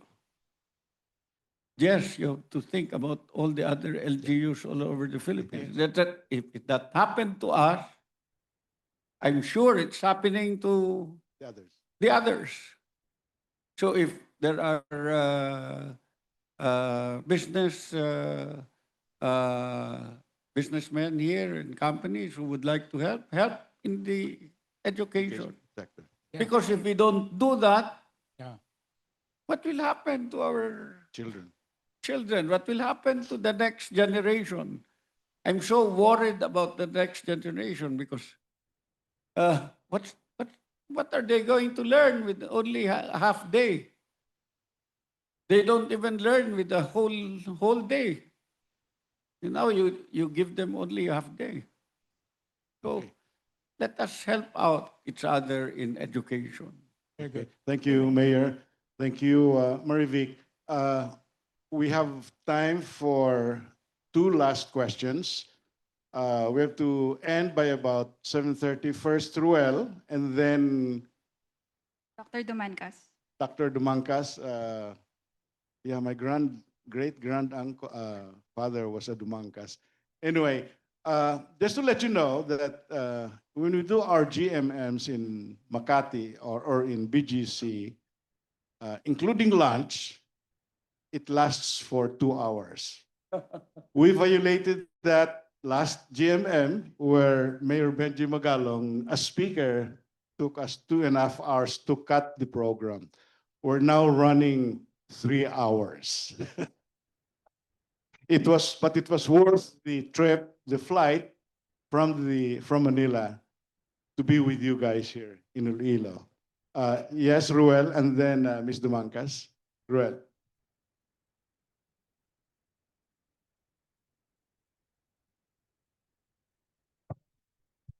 Good evening. Well, I'm Roel Castro, a new member of MAP, Iloilo. Yes. Okay. Well, my question is for Dr. Stanislao. No? Well, I guess this question has also been bugging me for quite some time because, and this actually fits very well into the comment that you had earlier that what is there why do we have to reinvent? It's already there, the universal what do you call this? No, not healthcare. The what do you call this? The formula is already there. No? So there's really no need to reinvent. My question is for the Philippines: what went wrong? Very profound question. Very profound question, but very simple answer. They do not have a Frank Rilon and Mayor Jerry Treñas in other cities. So what we need to do is to replicate. Now, going beyond personalities, what do they stand for? What does Frank tell you? Public leadership with a vision that people can trust because they're not thinking of themselves, but they're really thinking of the ordinary people. That's a very basic principle. But do we get that? You're fortunate in Iloilo, you got it. But that is not true in all the other LGUs, many of the other LGUs. So there's something that we really need to think about and to consider. And that is, we have enough very good examples in this country. I can tell you another story of Governor Garcia in Bataan. It's amazing what that guy is doing. I can tell you the story of Mayor Benji in detail, what that guy is doing in Baguio. Now, these are 25, 30 LGUs that we've been working with, and they're producing fantastic results. But there are 2,000 local government officials, mayors rather, all throughout the country. What we need to do is to not only scale up, but really to organize forums where there can be best practices. So that in effect, the miracle is not limited to Iloilo. We don't have to reinvent the miracle of Iloilo right here. What we need to do is to replicate it and apply it to various other localities.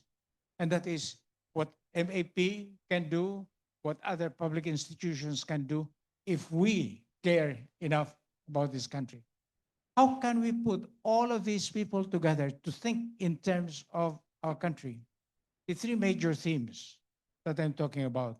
I'm really hoping that Secretary Babe Singson becomes Secretary of Public Works again. He is the guy who can do something about our water resources. He can take the lead and bang heads together. This is what we need to do, to bang heads together, to get people to work together for certain very strategic outcomes. Let me tell you one very specific example. I work with the Mindanao Alliance of Self-Help Societies. More than 1,000 cooperatives that have been working there for more than 40 or 50 years, based originally in Xavier University in Cagayan de Oro. They need guidance because left to themselves, they're unable to grow. And that's why we need Governor Quisha to come down from his perch and connect with the MSMEs and really develop. It's amazing what this country can do. Yeah. Many of you do not know what happened during COVID in order to supply Metro Manila with foodstuff. We had to bring together, MAP, I guess, was involved, but the Philippine Army was very involved. And we banded together to make sure that, in fact, there's an outreach to the farmers, bundle their products together, and bring them into Metro Manila. It was quite an operation, which ordinarily is performed by a market. But when the market breaks down, you have to have an alternative. Yeah. So what I'm saying is that it can be done, but we have to put our mind to it. And we need leaders like Frank Drilon and Jerry Treñas to be in the ball. And above all, Frank, I hope you're writing your story. Yeah, if you're writing your story, please co-author it with Mayor Jerry and entitle it as the Iloilo Miracle. And I would appeal to MAP to make it the bestseller in the Philippines. Frank, you wanted to. Just one response to the question of Roel. He had a very simple question. What happened? From where I sit, the biggest difference today, and very dangerous, is the lack of morality in governance. Right? Look at what the hell is happening in Congress. In the course of my speech, you heard me say, this is an insertion, this is pork barrel. It can be put to good use. I'm not trying to paddle my own canoe, but I did execute it with integrity. Today, I have not seen a more corrupt situation than in Congress today. Talagang nakakaawa ng bansa. And that's why I asked Rexy to allow me to respond to Roel. Because really, that's how I feel. Thank you, that's- Rex. That's good, Senator Frank. And if I may add my own, the question of Ruel was, what went wrong? What went wrong is that we have lost the sense of country. Just called it earlier, lack of civic mindedness. But the root of this all is that we have lost our love for the Philippines and for our communities. And that is why these things go wrong. Because we don't love our country enough. We don't love Iloilo enough, or we don't love the cities where we live enough. We delegate it to the corrupt officials. We should do something. Ms. Dumancas, so thank you for waiting so patiently. Yes, thank you. So I am Dr. Dumancas, also a newly inducted member of the MEP. Before I ask my question to Dr. Jess Estanislao, I would like to say I'm from Bacolod. Gusto ko mahambal nga grabe gid ko kahisa di sa inyo di nga transformation sa Iloilo. The last time I was here was 10 years ago before I went to the States, and now I come back and I all see these high-rise buildings, the highways. Grabe gid. Tani amo man kami na sa Bacolod. So, Dr. Estanislao, my question for you is, you mentioned the importance of makabansa, makajos, makatao. I think when I went back here 3 years ago from the States, one of the things that that frustrates me is the lack of critical thinking. So I saw in my workers that all they do is just follow, but they don't really ask why they're doing what they're doing. So I'd like to pick your brain and see what your opinions are on the importance of critical thinking. When should we teach that to our kids? Do we teach as early as preschool, elementary, high school, college? Because I think that is also missing here in our country. Well, thank you very much for the question. Since we belong to various types of organizations, I really would like to make an appeal that every corporation, every LGU, every institution in this country should take into account the need for morality that Frank was talking about. And morality boils down to those four things: makajos, makatao, makakalikasan, and makabansa. How do you translate that into the concrete day-to-day operations of where you are working, and then cascade that to the families and to the local communities? That's something that is, to me, absolutely necessary. But you cannot stop there. One of the things that is absent many times is that we do not have a concern for our neighborhood. In the places where you go, barong-barongs and whatever have you, and they're not organized. We're not banded together, clean up our streets, to clean up the facade of the different buildings. And this is a challenge all over the Philippines. Now, how can we do that? Precisely by working together in solidarity, because we care a deal, not only about Makabansa. Philippines is very important, but we have to start with our immediate neighborhood. We have to start with our immediate barangay, and then see in what way we can make a difference there. Now, that does not need too much critical thinking, but what it needs is a bigger heart and a bigger concern for wider good for the community. This is something that Frank was talking about. People trust you because you are not working for yourself. People trust you because together with others, we can build a stronger barangay, a cleaner barangay, a greater city, and therefore a dream Philippines. And if I may add, critical thinking, especially with the advent of AI, more and more people will grow intellectually lazy because all you need is to push a button. But there's a hope, and I think it is the educational sector that will have to address this issue, Ms. Dumancas. I understand that Miriam College has initiated by putting up a center for critical thinking with foreign funding.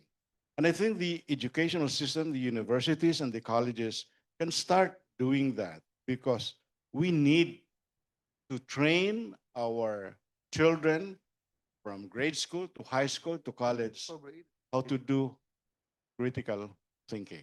So that's the last question. That's my Rex, just a comment, just on the critical thinking. Plug, October 8th, when we have Senator Angara, actually our topic is education future-proofing, prioritizing critical thinking. yes. Yay! So maybe we can invite you to Manila to do that. Or she can better do- suggestion. Come back here on October 6th. We have Cecil Licad on a concert in Iloilo. And on the last week of November or first week of December, we will bring the Lopez Museum for an exhibit here in UP Visayas. That's better. Yes, Okay. we will invite you. There was supposed to be a final question by Ms. Dumangas, but there's one more final.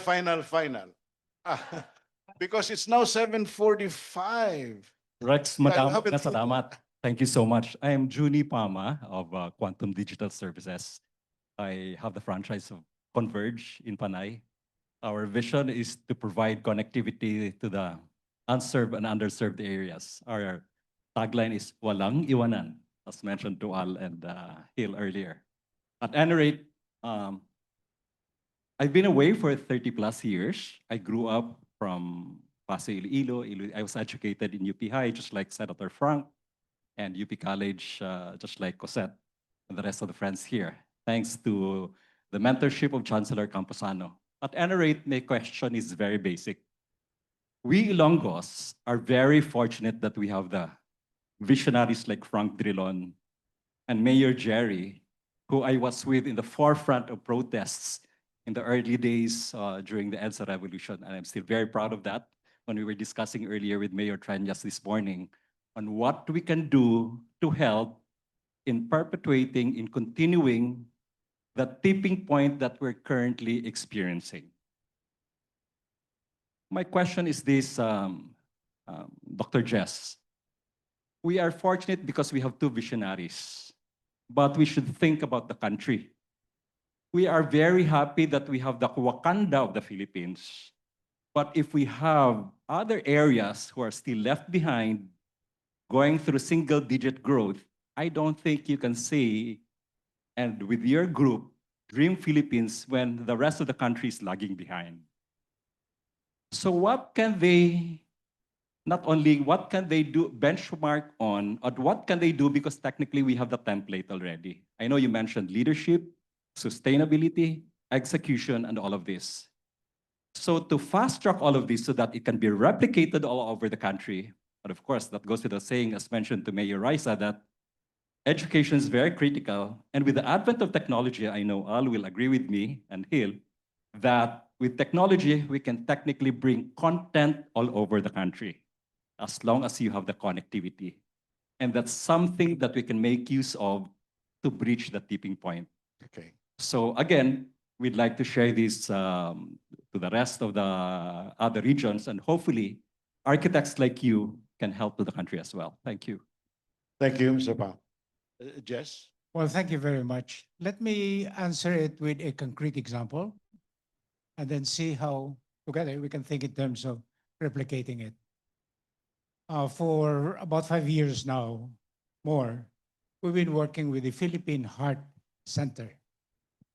The Philippine Heart Center is one of the specialty hospitals that we have.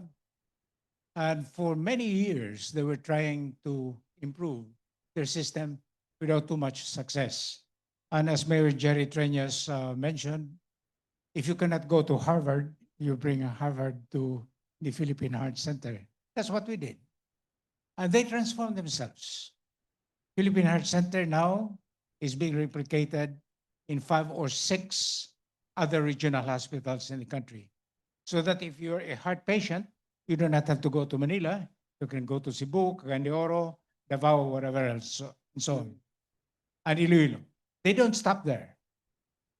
They said we are going to share our experience of transformation with all the other public sector hospitals in this country. There are 80 of them. All of them are going through a transformation program. I can tell you, despite the changes of leadership in DOH, that program is ongoing. In 3 years, you will have a very different hospital system in this country, especially now that the private sector wants to go into partnership with public hospitals. Now, that's one sector. Now, translate that into LGUs. Mayor Benji Bagalong has put together the Mayors for Good Governance.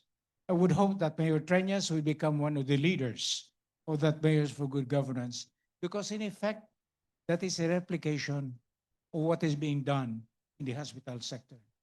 Sharing of actual experience, to have a consortium of different offices for strategy management, and then reaching out to the external value chain that telling you about external value chain. For example, we're working now with the construction industry of the Philippines.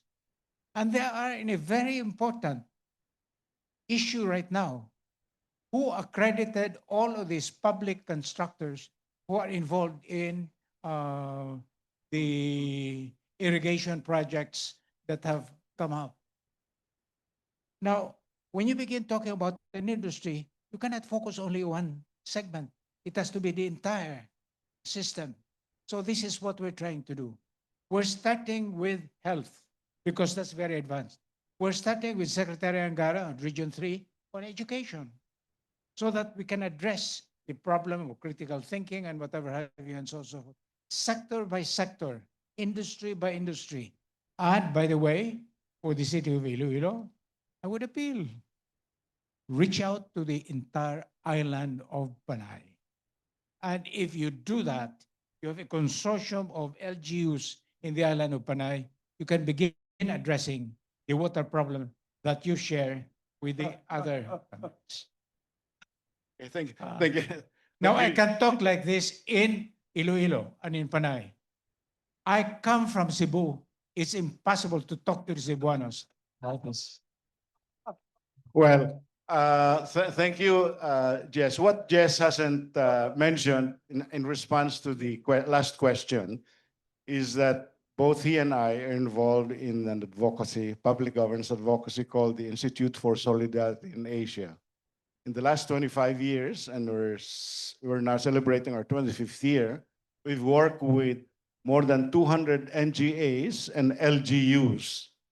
That includes the military, Philippine Army, Philippine Air Force, Philippine Navy, Armed Forces, NGAs like Department of Public Works and Highways and Babes Secretary, DOH, DSWD, and so on and so forth.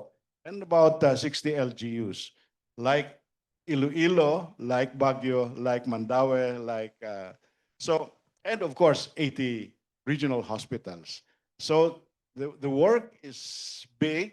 There are 1,700 LGUs in this country. We've worked with less than 100. Why? Because we're not for profit. We're not a for-profit organization. We are an advocacy, and we are now campaigning for corporates to sponsor or adopt an LGU so that they can afford this transformation program that has proven successful in the last 25 years. It's called a 4-stage performance governance pathway. So with that, I'd like to end and ask our Toastmaster after 3 hours and 45 minutes to come in and save us from this.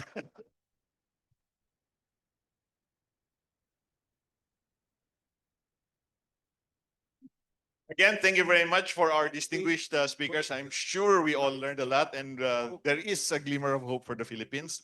May I ask our panelists to please stay on the stage?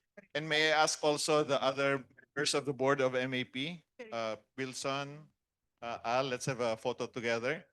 For the audience, you know that there is a networking cocktails happening. Food will be passed around inside this hall. You can also order drinks.